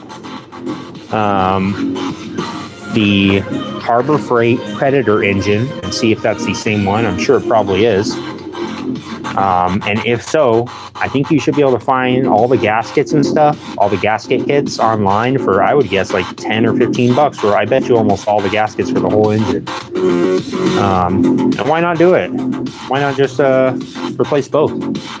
I think it'll probably take you an extra like 20 minutes to do the head gasket or something. I don't see how it would be that hard. Look at what I'm doing, Will. You can do it, man. Why don't you make a video about it too?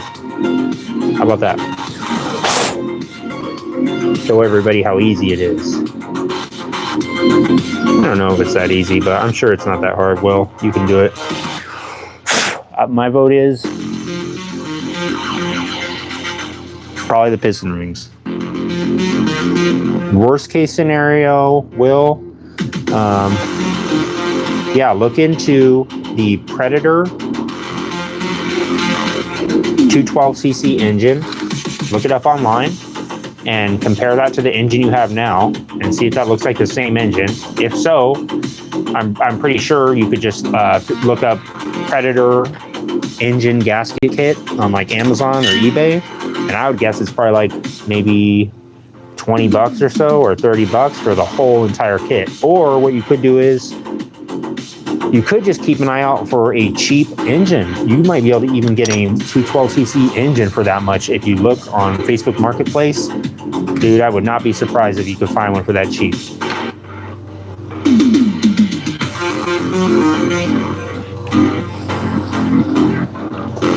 Got the main jet here.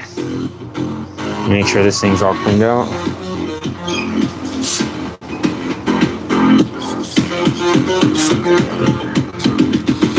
I believe in you, Will. Yep. No worries, Will. Let me know if that works. When you see me on a live or something, or drop a comment on one of my videos and let me know if that solution worked for you. And if not, I will try and brainstorm and think maybe I can figure out what else it could be. I think Jason is right, though. I think that he is correct. I think it is probably, yeah. I'd say check the rings. Check the rings, check the compression. Check out a library book on Briggs & Stratton engines. Well, you probably don't need a library book. You could look up so much information online. But yeah, I think what you're looking for is like a 212cc engine, or I think it's 6.5 horsepower engine. It's got a beard hair in there. You need chem dip. Yep, exactly, man. I actually started out, before working on motorcycles, I started out with a motorized bicycle, one of those 212s or the 66cc ones. And I was riding that around for a while, and then I put that engine that you're talking about, the 6.5 horsepower, the Predator 212cc, I put one of those. I never liked talking about mini bike.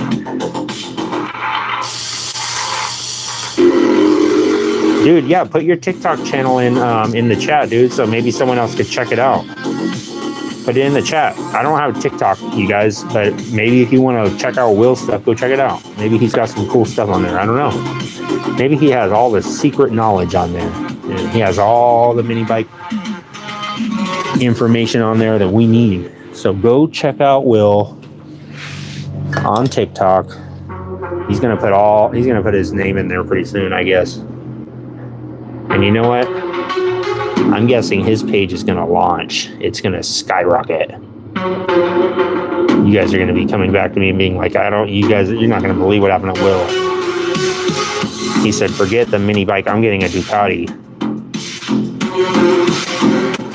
Now he's just doing wheelies all the time. Wheelies on ice. All right, I'm just going to shove this little piece of copper wire through there. Make sure you clean out all the cracks in your hands, too. You guys like having fingernails? I know. Cut them off. Chew them off.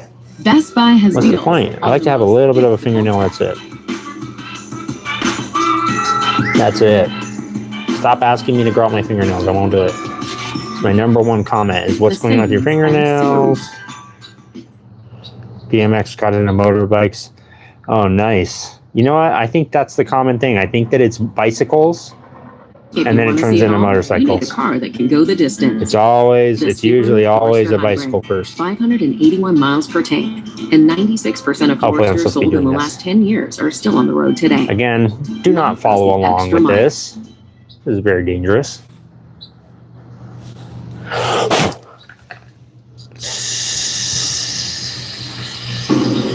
It does feel nice to clean off your hands really well with this stuff. Okay, let me check.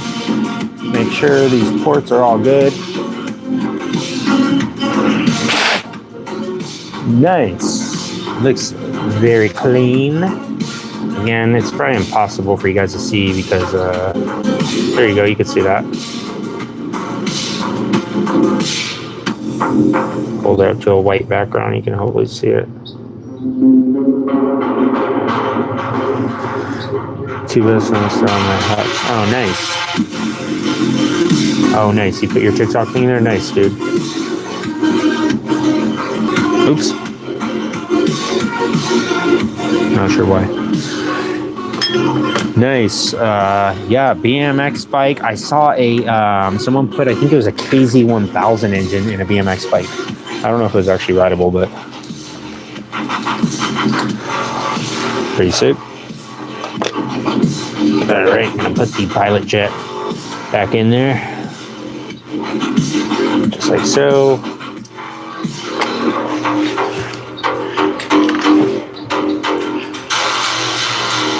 Oh, I bet.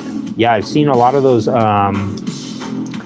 vintage like Haro bikes, those are really expensive. I saw some really cool handlebars. They're called, I don't know if they're called soda holders or what, or big gulp holders, but there were some handlebars that were designed to hold like a soda cup, like a big gulp cup. I was like, that is so freaking cool.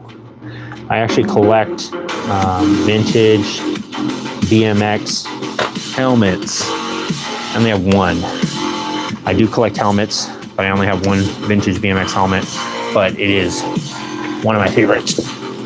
Oh.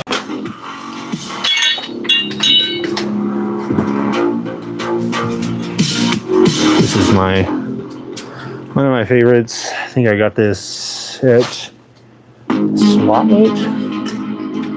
It is a BMX Baja 2 helmet. I put this shield in here. Kind of hard to see, but it's just like a face shield from a motorcycle. I put it inside behind the lens and put this little button snap thing on there. Yeah, it does. I really like the way that the grill looks on there. All my helmets, I usually try and have I have like an old Simpson helmet. I always try and get ones with a cool face on it, I guess. This one I'm probably gonna sell. But yeah, this one's pretty cool. And this one's really weird looking. Yeah, exactly. This is the, that Ned Kelly bike that everybody says, man, that's a Mad Max bike. And usually people comment and say, man, you fit your bike perfectly. Because I definitely look like I rolled out of a Mad Max movie, kind of. And I say, yeah, that's kind of the idea.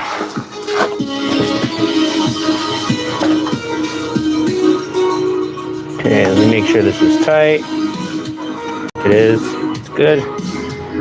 Okay, just gonna install the float back in there. See where that needle go. Got the float here. Obviously, it's very old and crusty. All right, cool. Thanks, Will. I appreciate the subscription.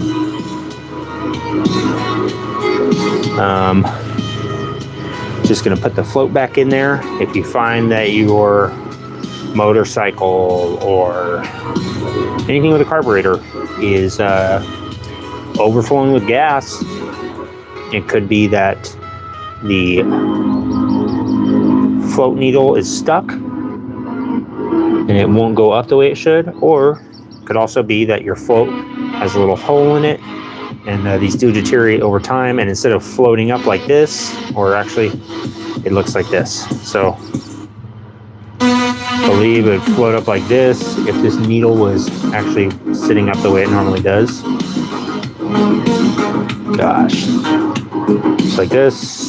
Okay, it would float up like this, and this thing would go up and stop the gas flow. So if this has a hole in it, then when it's supposed to be floating up to stop it, it won't float up. It'll just be sitting there, or it'll actually be sitting down, and gas will just continue to go into your carburetor, and then it'll start overflowing, and then you're like, what's all this gas coming from? And then you're like, why is my leg cold? And then you're like, oh wait, there's gas coming out, and then that's usually how you find out. Or if there's just gas leaking out all over the place while it's sitting there, then it could be because there's an issue with the float.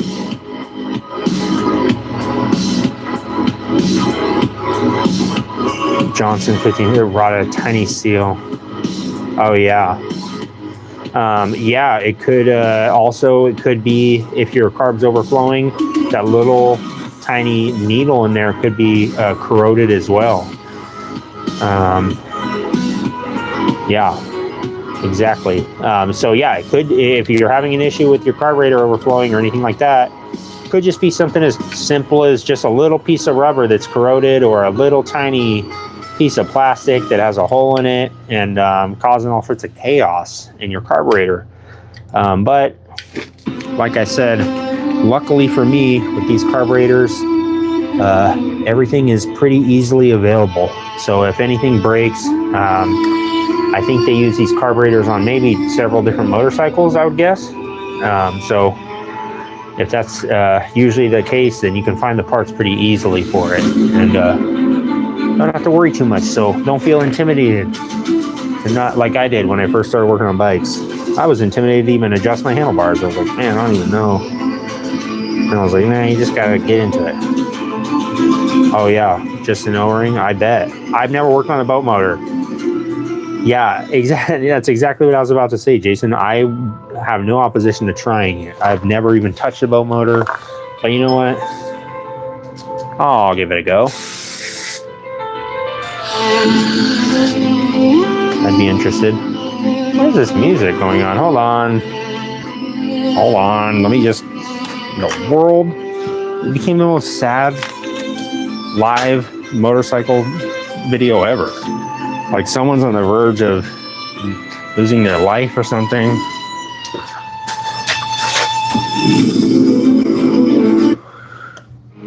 How about Borg? Anyone else a Borg fan? I don't exactly know what a Borg is, but make your guesses. Leave it in the comments. What is a Borg? Okay, so we're making progress here, folks. This is cleaner than when well, maybe not cleaner than when I first picked it up, but it's a little bit cleaner, I think.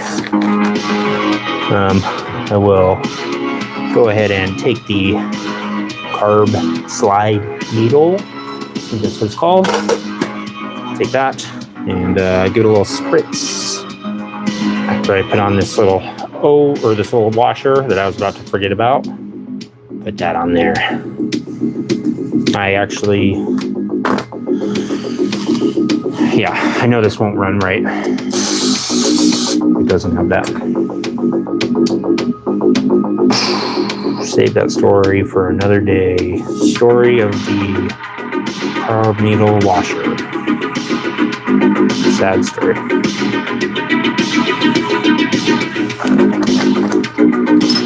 Grab this little plastic piece, plop it in there, use your pinky, shove it on, make sure it's crooked.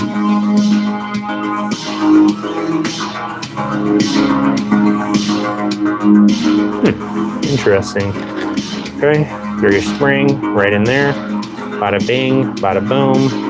Like I said before, there was some sort of test apparently where if you put it on like this with the diaphragm down like this, it should like just sit there and not just collapse in.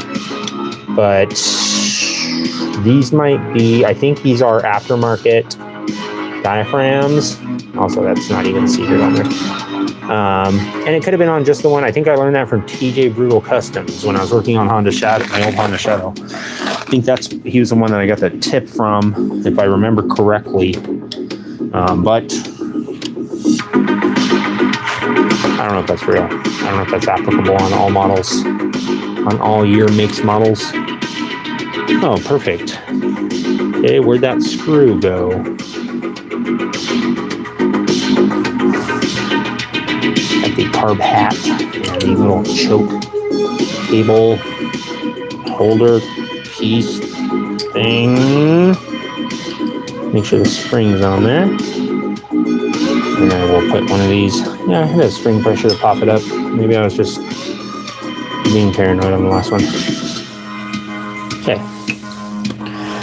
Perfect. Nice. Yeah, I'm gonna get some Allen head screws for this. I think that's the name, right term, Allen head screws. Get some of those for this. I'll probably get, I guess, 16 of them and do it on the top and bottom, so I don't have to worry about potentially rounding these out or anything. I'm still gonna buy the JIS screwdriver set as suggested previously. Still gonna buy that because there's no reason not to have that.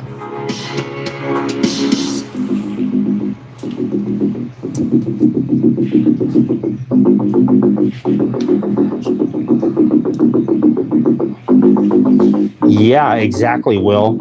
That's like a motor that's used for pressure washers, all sorts of things. I saw it on a jackhammer the other day. That is going to be a super common part, I think. So you could probably get it locally. They might charge you way more for it locally, but you know, you can get it locally if you want to get it ASAP.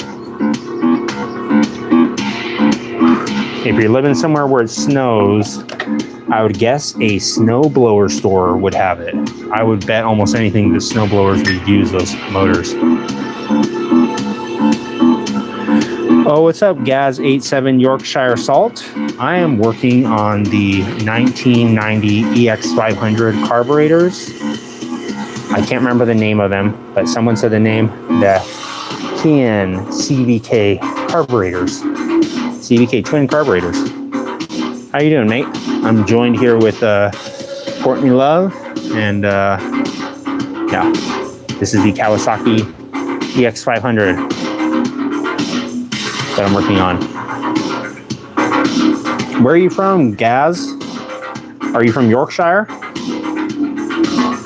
If so, what time is it there? It is currently 3:32 p.m. here in Southern California. Still time to wear some shorts. Still shorts weather. Okay, let me just double check all these. Make sure these are all tight. Good to go. Tight enough. These are plastic, so obviously don't want to break them. Just give them a little snug. I think these are some shoulder bolts though, so I think it'll kind of stop itself when it's gonna be too much, but I don't want to count on that. Not really a shoulder bolt, now that I think about it. Just some weird washer attached to it. All right, let's get the carby bowls sprayed out. Midnight, nice. You're up late, Gaz. I like it. Normally, I am streaming. She looks a little bit thirsty. Normally, I am streaming around 10 p.m. here. So normally in about 9:30 to 10. So usually probably about right when people are waking up over there, I would guess. I don't know what time people wake up. I usually try and get about 5 hours of sleep,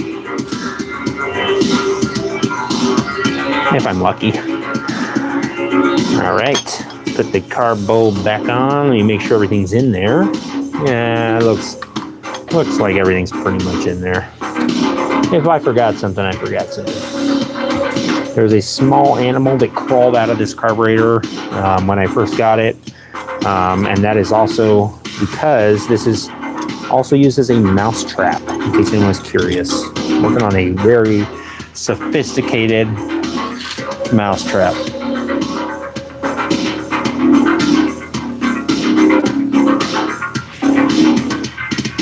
Oh, nice. 10:30. Where are you at, Jason?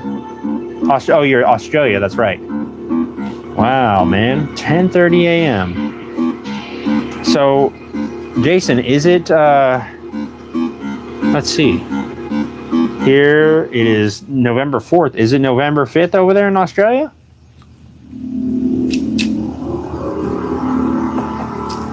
Is it the 5th over there, or is it? It has to be the 5th, right?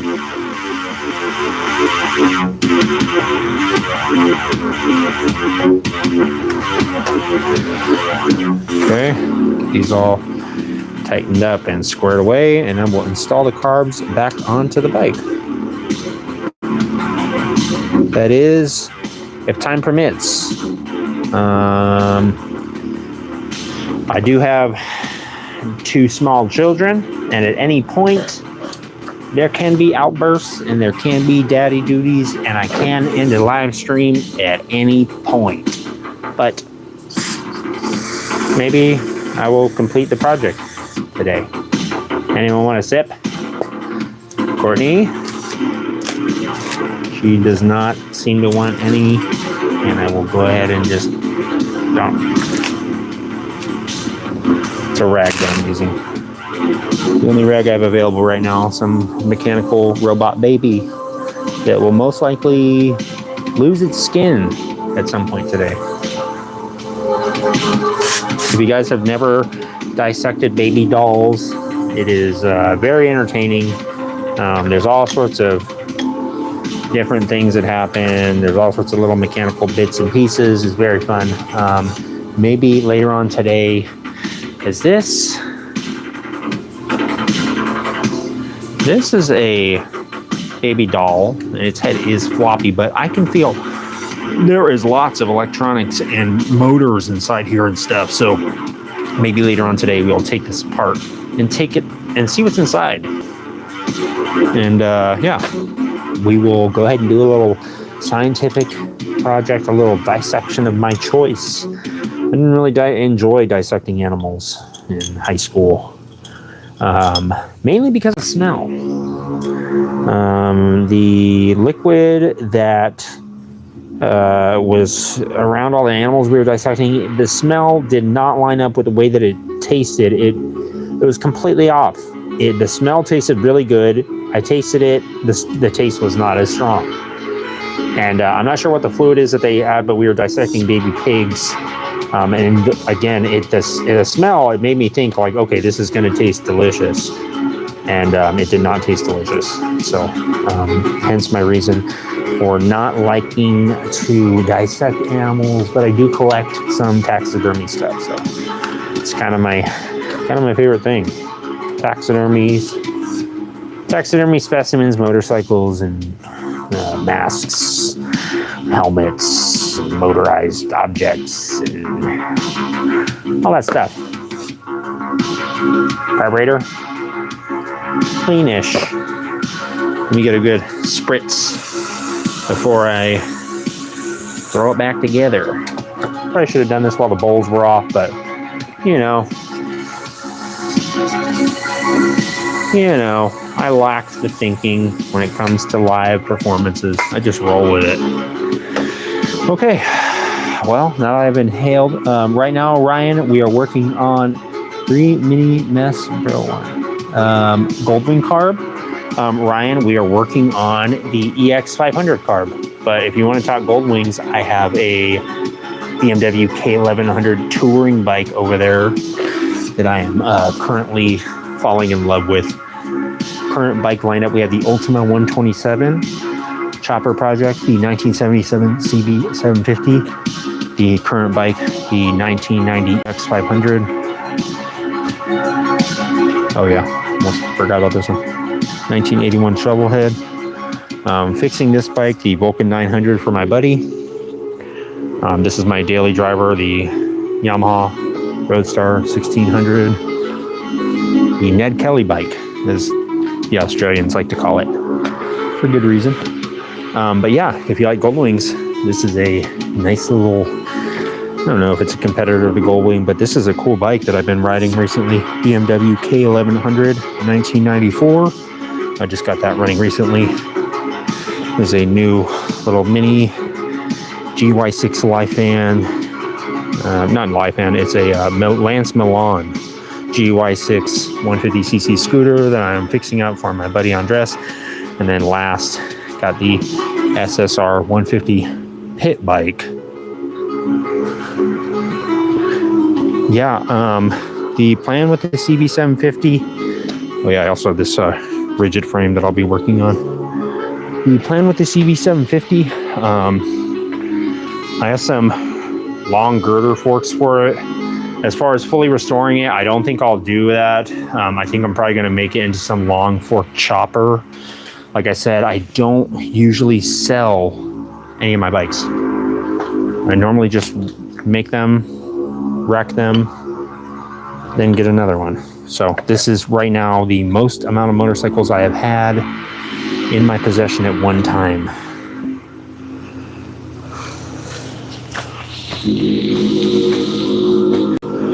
All right, so I'm going to attempt to, actually let me put this on the handlebars so you guys can see me struggle with the carburetors a little bit.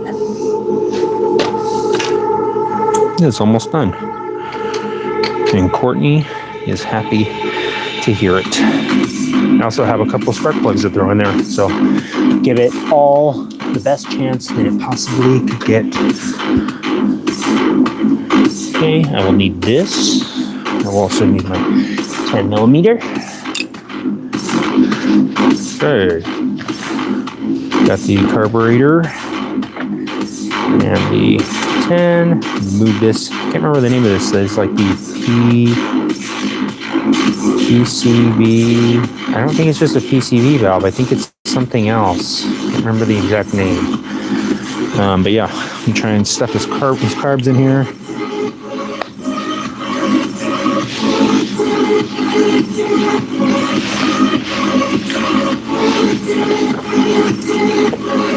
Let me actually hook up these. Let's see, I think this went down here somewhere about there. I'll just shove it out the side for now.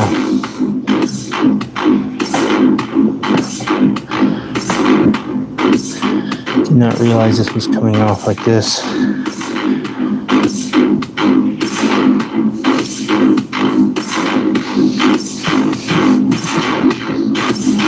Okay, let me put these cables on first. Gonna install the choke cable right here. Should be easy enough. Give it a little bit of slack.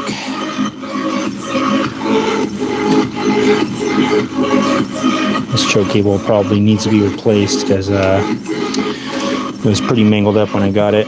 So I just decided to keep using it, but I could see right there that it's pretty kinked up and stuff. You don't want to really chance it with a cable when it's kinked like that. You guys see at my nostril for a second there? Okay, let's put this throttle cable back on. If you couldn't tell already, I have deleted the push cable. So I no longer have a push cable, just a pull cable. For what reason?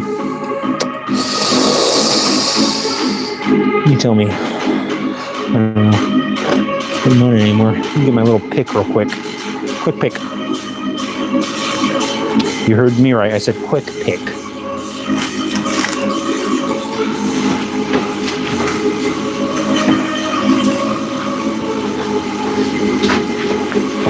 Doing my gymnastics around the garage. GarageGymnastics.com. The sponsor of today's video. GarageGymnastics.com. We have the injuries. Sorry guys, I know you can't see what I'm doing, but I am literally just trying to fish this throttle cable into the little hole that it goes in, and if I move the camera, I will lose the progress that I have made. So I'm going to, oh, wow, I just lost all the progress that I have made. It's not worth trying to set up the camera to see this because it is so tight in here that by the time I set up the camera and this and that and yada yada, it'll be done already. So, and by saying that, I have now put a curse on this project where I will not be able to get the throttle cable in until I have set up the camera properly. As soon as I set up the camera properly, it will levitate into place. But I don't believe in that stuff. I believe in just forcing the part to get into the spot it's supposed to be in. If it means I have to use 2 Harbor Freight picks that I got for $1.99 MSRP at Harbor Freight, so be it. I don't have the 20% off coupon anymore, so what are you supposed to do? Do you really want 20% off of a $1.99 item? Like, come on. I know times are tight right now, but come on. It's like not $1.99.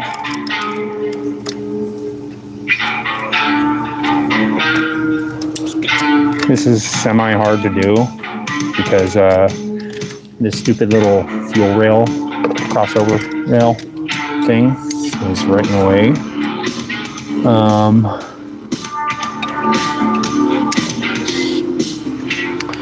Not highly annoying at all. It's completely the way that they designed it. Almost got it.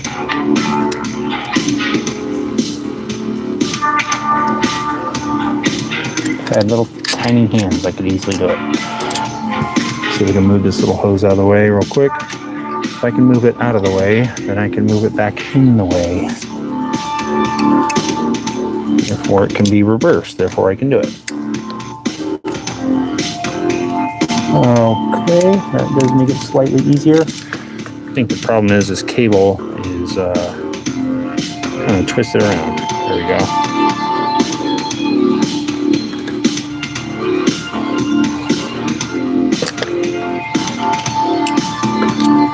Again, I know you guys are just looking at the top of my hand while I'm trying to do something and I'm breathing hard into the mic, but it's for good reason.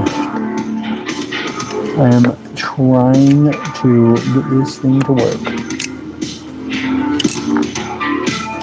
It'd be almost easier if I just use some really long needle nose pliers and just weasel it around in there. Gosh darn it.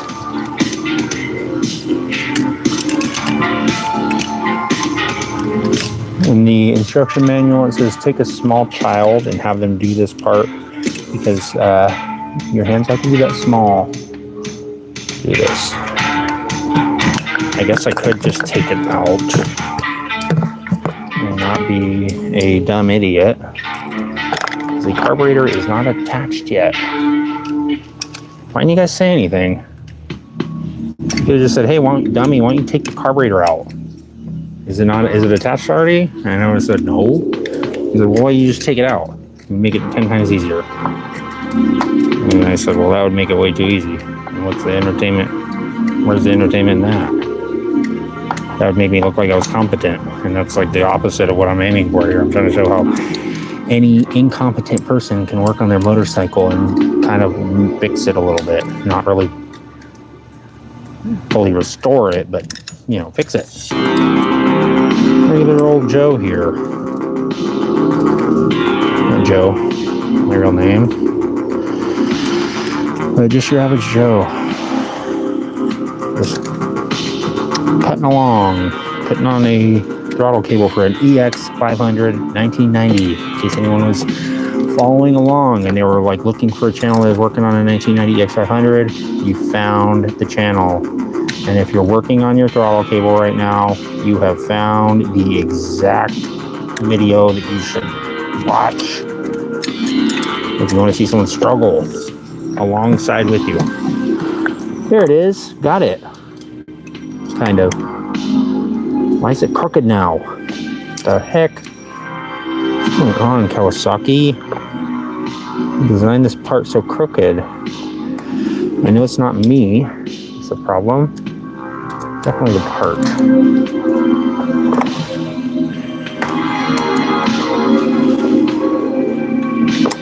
Ah, there it goes. Nice. Exactly how I intended to do it. And,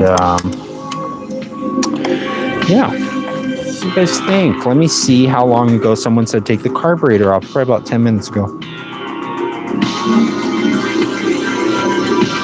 Let's see. I'm going to read through your guys' chats real quick. Got to get that CB going. Yeah. Oh, nice. Good job, Will. Dirty spark plug. Yes, for sure. Mickey Mouse Mechanic. You got it. Nice. Scratch your smartwatch. Yes, I did. The smartwatch has been scratched so many million times.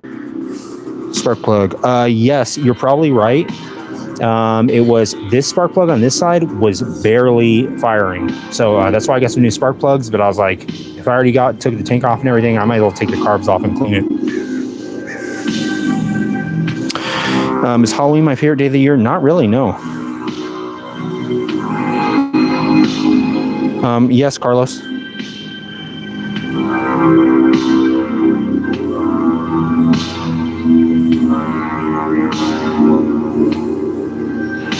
Yeah, since the yes, you're probably right, Blunts. It probably is. IT press. Yeah.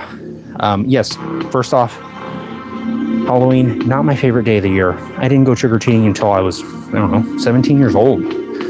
I don't really care that much about Halloween. I mainly care about it because I have kids.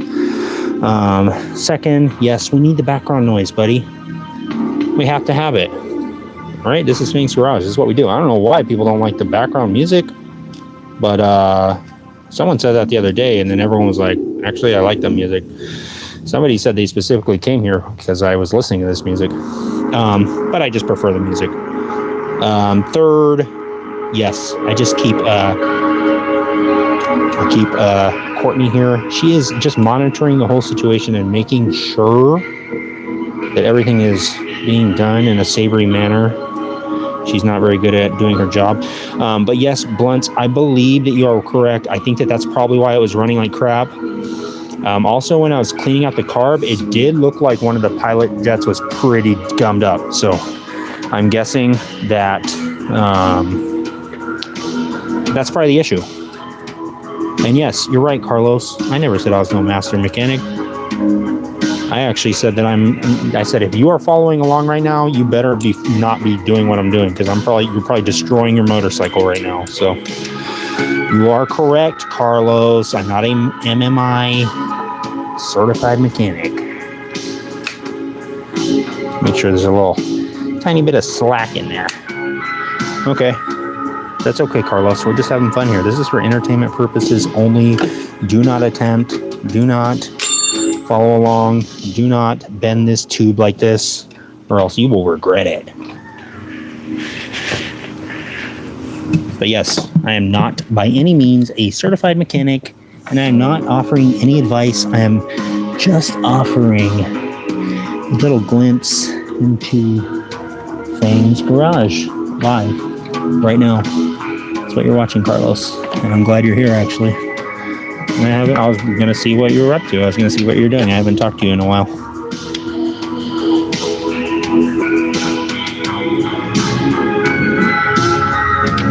Okay, I cannot remember if the fuel line is supposed to go in between here.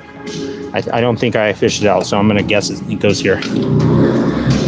It'd be nice if this airbox was not as attached, so I can kind of squeeze these things in here a little bit easier, but it will not be that easy.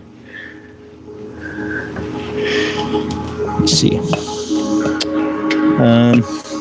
Let me see how hard it'll be to take the airbox off. I took it off last time. And probably not worth it. I'll just force it. I will just force it. Force entry.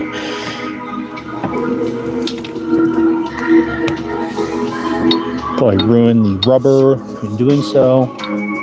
Okay. Rubber. Let's see. Possibly. Maybe it wouldn't be that hard to take that off. Alright, I'm taking it off. You saw it here first, live. On Fang's Garage. Taking off the airbox. As soon as I can find my 10mm. And this, in case you guys are curious, this is for the spark plug socket size on the EX500. It's an 18mm. Kind of strange, huh? And it is a very tight fit.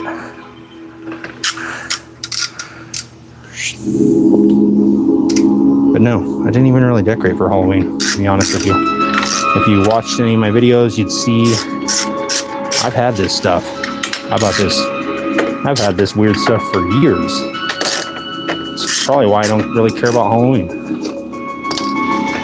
I live it.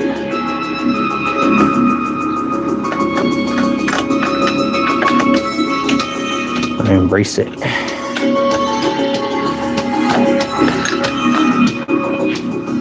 I embrace doing things the wrong way 50 times.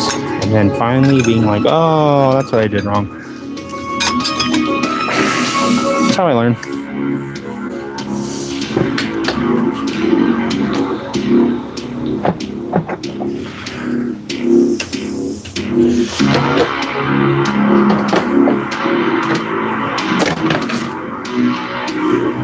Nice. Got the side cover off.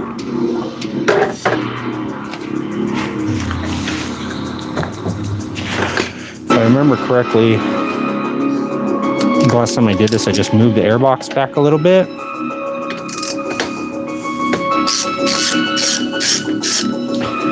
And then I put the carbs on, then I put it back together. I remember I did something that made it significantly easier. So I'll just make a guess. That's what that is.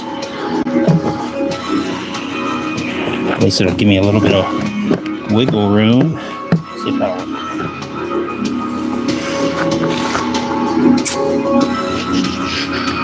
Shouldn't lose that.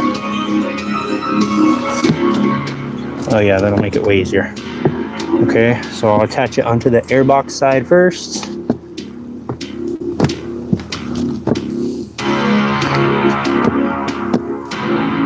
Seems to be the way to do it. Attach the airbox and then just drop it into the intake boots, intake manifolds. Is that rubber boot considered the intake manifold? Mickey Mouse mechanic? What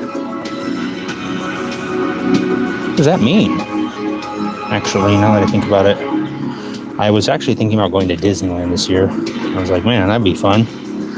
Go to old Disneyland. And I realized it was $20,000 per ticket. I was like, oh, good. I wish I'd known that. I would have been saving up my entire life. And I could have gotten in. Boggles my mind. I see people with the Disneyland pass, and there's like 10 Disneyland pass bumper stickers. So it's like a family of 10. You're paying $17 million per year to go into Disneyland. You're probably only going 2 or 3 times.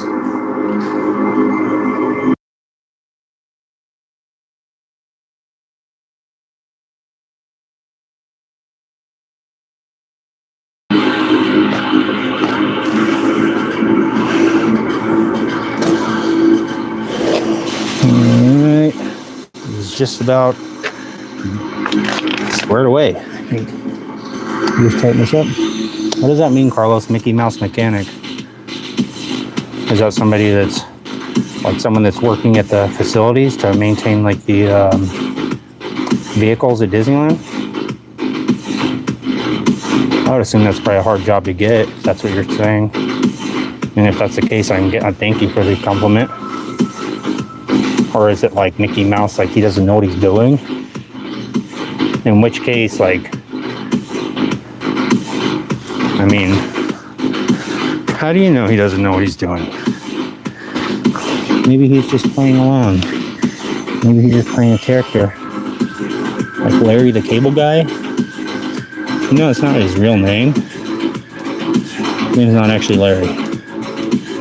And you know he doesn't actually talk like that. And did you know that in the cast, in the credits of the movie Cars, it doesn't even have his real name. Just for it says for Mater, it says Larry the Cable Guy. It doesn't actually have the guy's name. It's strange or what, Carlos? I thought it was pretty strange. Like, let people know what his real name is. He was actually a stand-up comedian before he started doing Larry the Cable Guy, and then it just like stuck so good that that's what he had to stick with now. And now he's just Larry the Cable Guy.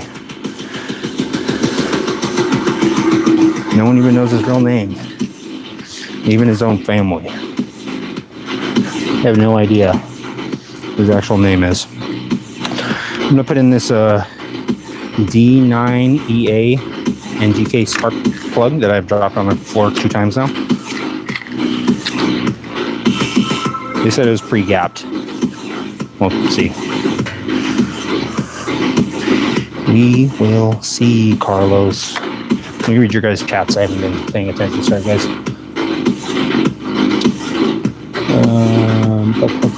Good luck. Thank you, Eric. Blame it on the manufacturer. Yeah, possibly. What the heck, Alexander? Come on, man. Those metal puzzles. Yes, exactly, Jason. It's a fun puzzle to have. Yeah, exactly. I'd rather have a jet ski, Jason. At least I could continue to ride it. And you know what? It's $20,000 per ticket, and that's just to get in the door. That's not even to get one of the garlic cheese pretzels. All right, guys, I have my dad responsibilities that I'm gonna have to start fulfilling because I can hear that people have woken up from their nap. So, if that is the case, what I'm gonna do is just check the spark plug gap real quick on the EX500. Check the gap and see if it is good. If so, I will just try and slap the bike together and maybe I'll take it out for a little spin live later on tonight. If you guys are interested in any of this weird content, I'm talking to you, Carlos. Just subscribe, buddy. Come on. You can watch me try and mess up all these bikes and it'll be entertaining at least. Ignition. Why would under S not have spark plug? Ignition 53.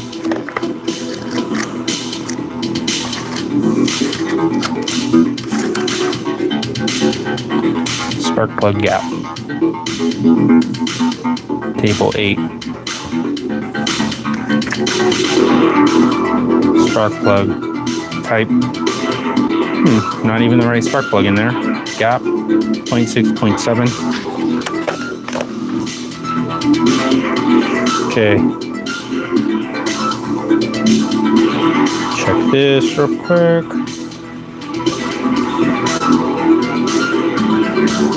Yeah, this doesn't seem pre-gap to me, buddy.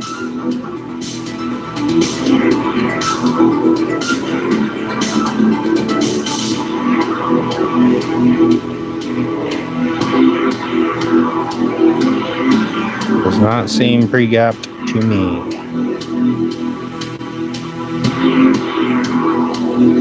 Seems like it's way off.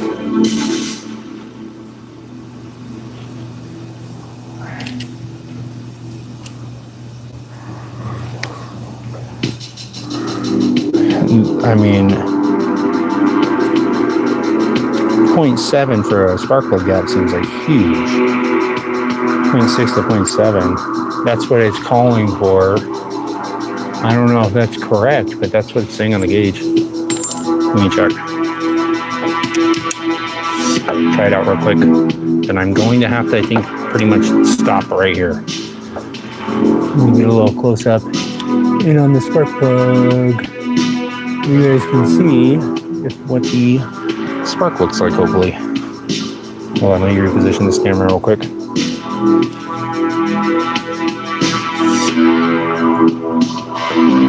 Okay, I'm gonna crank it over and see if you can see it. Let me just move this a little bit.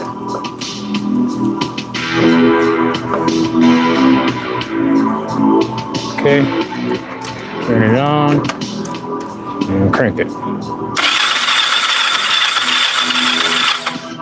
That spark is jumping all over the place. Seems like it should be concentrated on the end, right?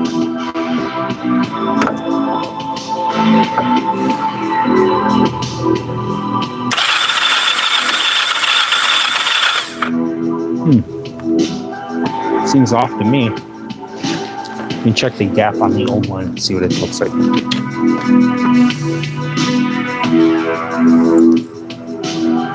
Yeah, this does not. This is gapped at like 3.6 or 0.36. That seems way off. Let me mangle this thing back into shape. So now that I've ruined it, as per tradition at Fang's Garage, I have ruined a part.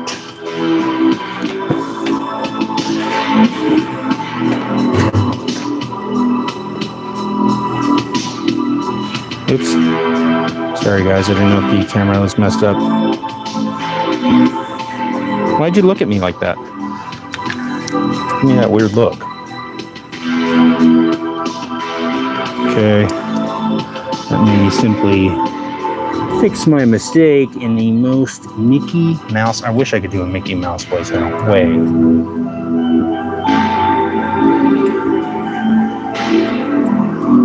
Okay, I think I'm going to just remove this spark plug. How about that? Since I've already somewhat ruined it. Try this. I guess since I got the wrong spark plugs, it doesn't even matter, right?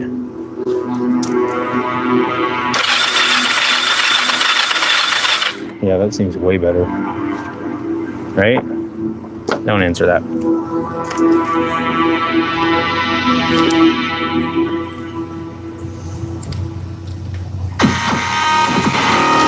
Grab the other spark plug.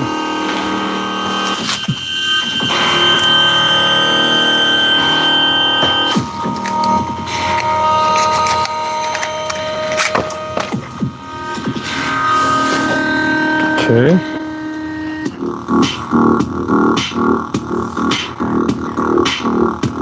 Get this gapped at least the same gap. Sync up the carb. You got to sync up your spark plugs, folks. Make sure your spark plugs are fully synced. Okay, I'm just gonna just so ever gently drop it hard right into the cylinder, onto the end of the spark plug. Make sure if you guys take out your spark plugs, you leave the spark plug hole wide open all day. Don't block it off. It needs to get a little air from time to time.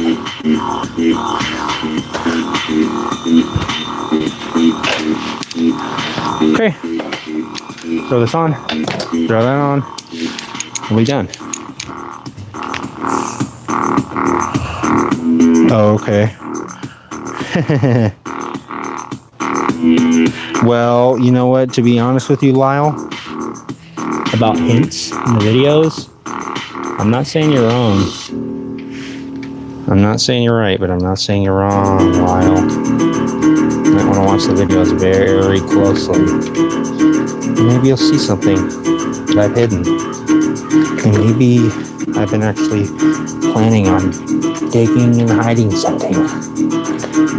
Maybe you're the first person to actually notice. You ever thought about that, Lyle? Have you ever considered that, Lyle? Consider it. Maybe it's happening. Maybe I'm leaving clues in the videos. Maybe my long form videos are leading up to finding something. Something that needs to be found.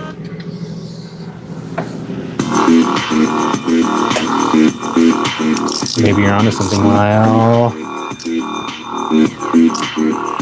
Kayak fishing? Oh, nice. Jason, I saw someone doing some kayak fishing today. Maybe you want to go fishing. Fishing in the San Diego River. All right, this spark plug boot piece is all torn right here. It's exactly what you want to see. This right here, big old tear right there. Perfect. Perfect. Throw a little electrical tape around it. Hold it together, maybe. I don't even know if I have any electrical tape around here, surprisingly.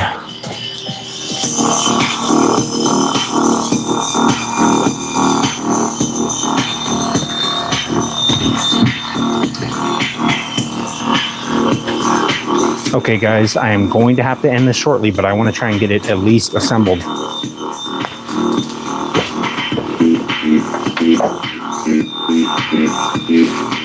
Get some electrical tape going here.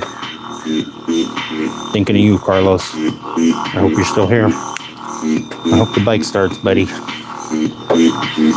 We're in this together. Me and you. And you know what, Carlos? If you need any help with your bikes, let me know, man. And I will tell you how to break it even further. I'll tell you, hey, don't do this. And then I'll show you one of my live videos.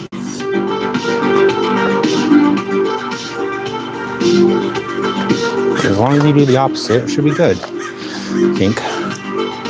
Okay, let's get this reattached.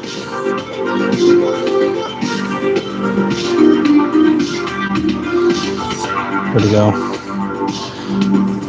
Get this hose out. Get this down here. Attach this here. Just like that. Realize probably need a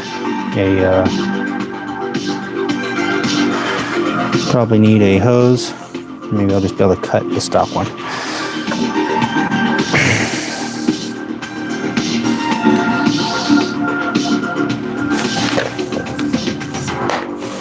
Okay, it's good, good, good. Oops. Good. You guys definitely need to see how to do this. I know you've been waiting this entire time to see how to put this little fuse CPU thing back on. And the time has come. You ready? I know I am. Get on the edge of my seat. There it is. The moment you have been waiting for. Okay, so I think it's all good. It's all good to go. This thing missing some screws. Oh yeah, let me put these little bits and bobs back in. My two favorite guys, Bits and his associate, Mr. Bobs.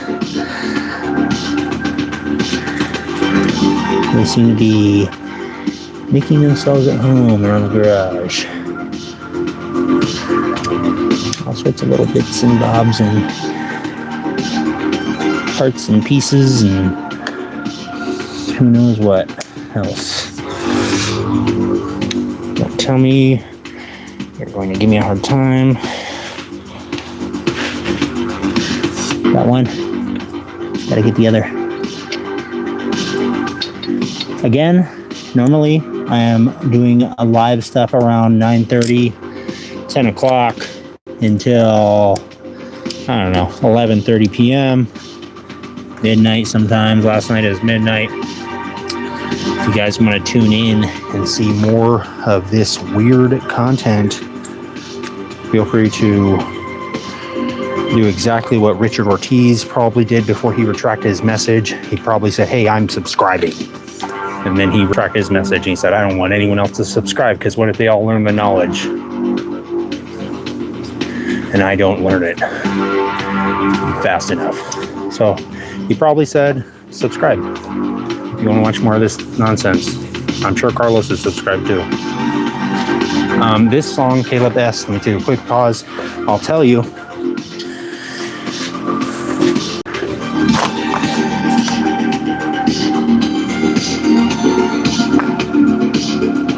This song is called Replicant Hunter by Carl Casey. Replicant Hunter by Carl Casey. And because I am playing Replicant Hunter by Carl Casey, this video is not monetizable. If I ever become monetizable, not monetizable. Copywritten.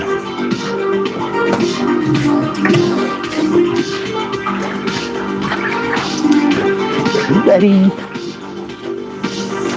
Let's put the tank back on, shall we? It's probably leaking gasoline and who knows what else. All over the place. It's okay. At some point, I will take this gas tank off and weld it up and repair it. So, if you guys want to watch that, to be fair, be honest with you, last time I welded up a gas tank or was about to start welding it, it exploded. So, ruined the gas tank. It literally shot off the ground like, I'd guess, 4 feet off the ground. Let me actually clip this little hose real quick. Let me get you on the hose clip cam. Yeah, I was trying to make sure there's no more fumes in the gas tank before welding it. Use the blowtorch just by the gas cap a little bit, where you pour in the gas on a Harley Sportster tank. And apparently there was still some gas in there. I found out quickly because the fumes exploded and shot the gas tank off the floor and launched it up in the air. And it's on my channel, actually. I have some old footage of it from my old security cam, and it captured it on film. Gas tank exploding. Not really exploding, it just kind of blew up and shot up in the air and ripped a big hole in it. So that's why I had to repaint the Yamaha Roadstar. And yes, I did scratch my smartwatch. So what? Freaking $60 smartwatch. Who cares? I literally scratch it all day, every day at work. So I don't care. That's why I don't buy nice, expensive smartwatches. I just buy the kind of the bare minimum. It's gonna get scratched up. If you think my smartwatch is scratched, you should see my truck. I think it's scratched to hell. I like it. That's why I don't own a Tesla. I'd be worried sick. I'd be like, oh my gosh, someone's gonna scratch that thing. Someone is gonna definitely just scratch it for no reason. Trying to get the fuel line on there real quick. It's very close to being done, guys. I can at least attempt to start the bike, and you can see what's gonna happen.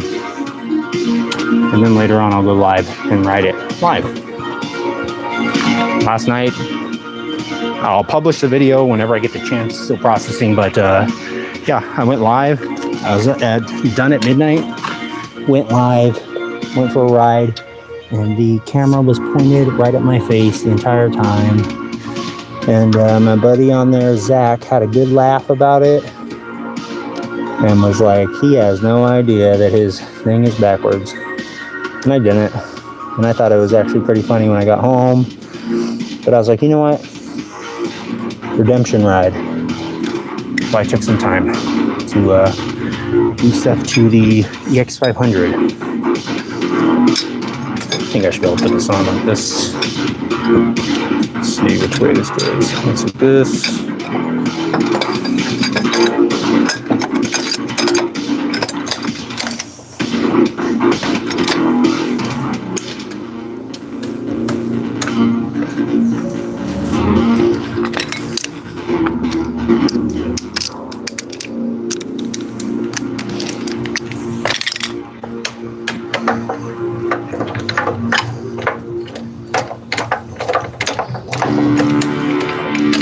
Just get a shorter socket, but I feel like it would be a little bit thicker and not be as easy.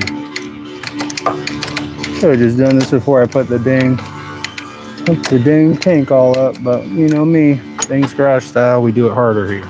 We do it harder, we do it faster, we do it stronger, we do it all. If you think I'm lying, why don't you go watch the video where I made Halloween costumes? Or maybe the video where I was fixing a toy. Or maybe the video where I went to the swap meet a bunch of times. Bought a motorcycle at a swap meet. That was the deal of the year, guys. 1981 shovel head. Matching title. Match title, match the frame, match the engine. It all matched. $750. For Southern California prices, that's like unheard of. And I like telling people that are into Harley specifically that I got that deal because they cannot believe it.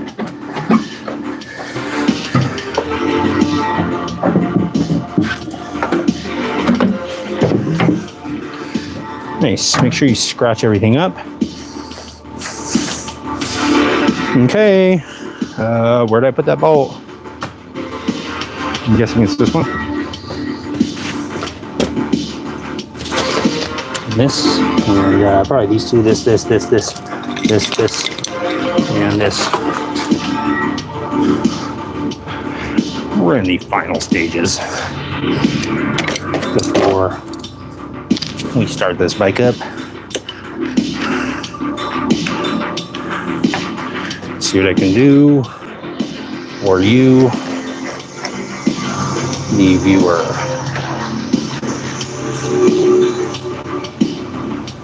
Give me a second here to orient this thing a little bit better. Wow. Amazing. The motorcycle fiend in his natural habitat. Picking tools out of his pockets. Grease under his fingernails. And in every crevice imaginable.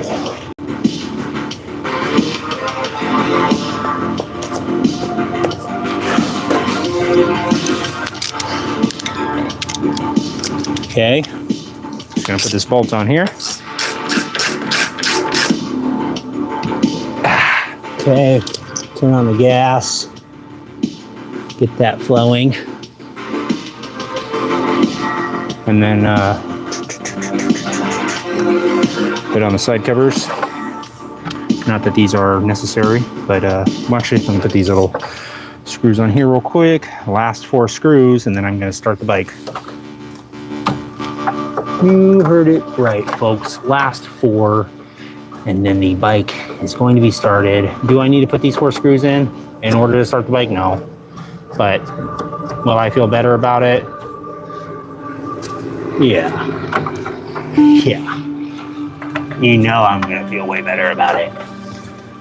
If you thought for a moment I wasn't going to feel way better about it with the fairing all bolted on, you're wrong. I'm going to feel way better about it. You have no idea how much better I'm going to feel about it. You should really reconsider things if you thought I wasn't going to feel better about it. I mean, have you watched Fang's Garage lately? Did you seriously think I wasn't going to feel better about it? Sorry, guys, I haven't been reading your chats. But there's 3 or 4 crap broken bikes making, look, letting me tie them down. Uh-oh. Oh, what's up, Zach? Yeah. I have to watch that footage, Zach. I did not even see it yet. I was too busy doing all sorts of little stuff this morning. I have to check it out. Yeah, I do need to wash it out, actually. The thing that I was concerned about washing the tank out is, do you wash it out with water? And if so, what do you use to get the liquid out? Like, does it matter? How would you prevent it from flash rusting is my question. Because I've done like a tank liner kit where you had to put a certain kind of liquid in there to make it not flash rust. Like immediately after washing it out. So that's why I never looked into it. But that's actually a good idea to wash it out. I didn't even consider that. I just let it sit out with the cap open for like a week, and I had assumed that there was no more fumes in there. And yeah, there was definitely fumes. Oh crap, should have put this on the top. Let me do that real quick.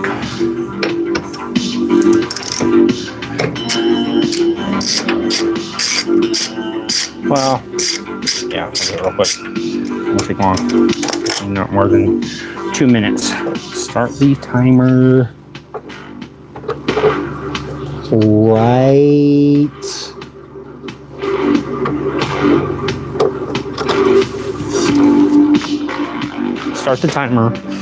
right about the 2-minute timer that I'm talking about right now. Go ahead and start it right about now.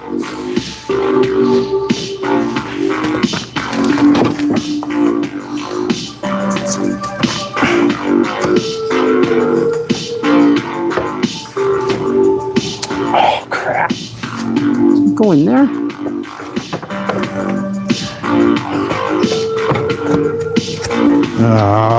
It's going to take a little bit longer than 2 minutes.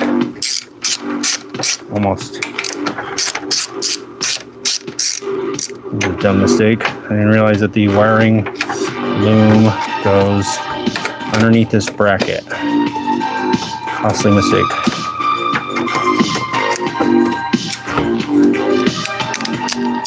Two minutes, my behind. Maybe 2 mechanic minutes. Not 2 standard minutes. That's on MSD, Mechanic Standard Time, in case you guys are keeping track. We have a team of people that watches the stream. They keep track of all the time zones, so feel free to update that, guys, if you would. Thank you. Should be a live overlay on the screen right now showing all the time zones of every viewer. Got it.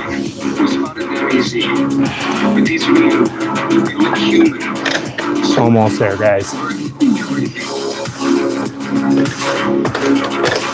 Hopefully you started that 2-minute timer just now.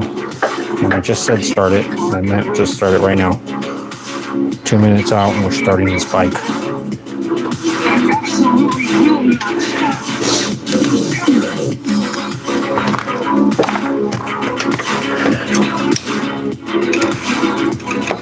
Oh, nice. Wiring room is now giving me a dang hard time. As per protocol, it says in the book, if you screw the things down and it is too easy to screw down and it seems like it's fitting, you're doing it wrong. There should be resistance on every screw. It says it should feel like you're cross-threading it. Uh-oh, my phone is going to die, guys. My phone is on its final breath. That means I'll just start it. Let me just try and start it, guys. You ready? Let's see what happens before my phone dies. Oh my gosh. Why is the battery doing this now?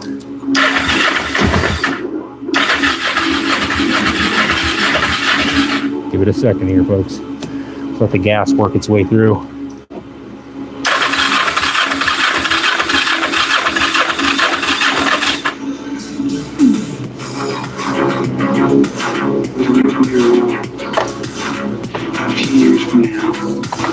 Oh shoot. I have to put the tank on all the way. The vacuum operated petcock line is kinked.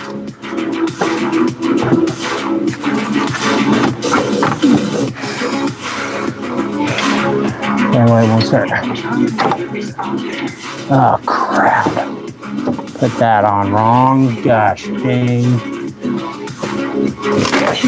Let's see if I can do this before the freaking phone dies. If it does die, guys, I'll be working on this bike again later on tonight.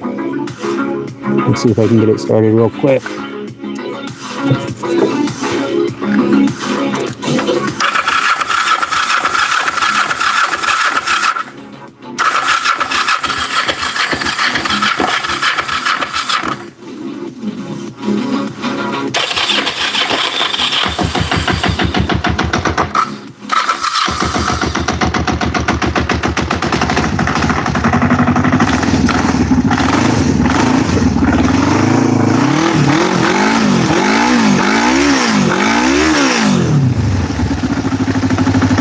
Better.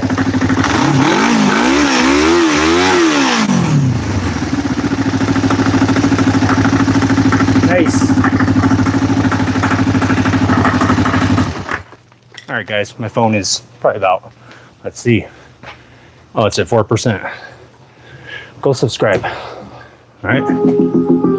You saw me get it running. You saw me rebuild the codes. You saw me do all this stuff. Go subscribe. I'll be on later tonight.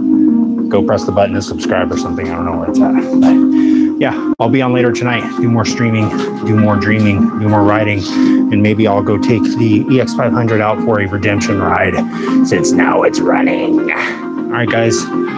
Thanks for tuning in. Thanks for stopping by. Thanks for all the likes. I really appreciate it. See you guys. Thanks, Garage. I'm out.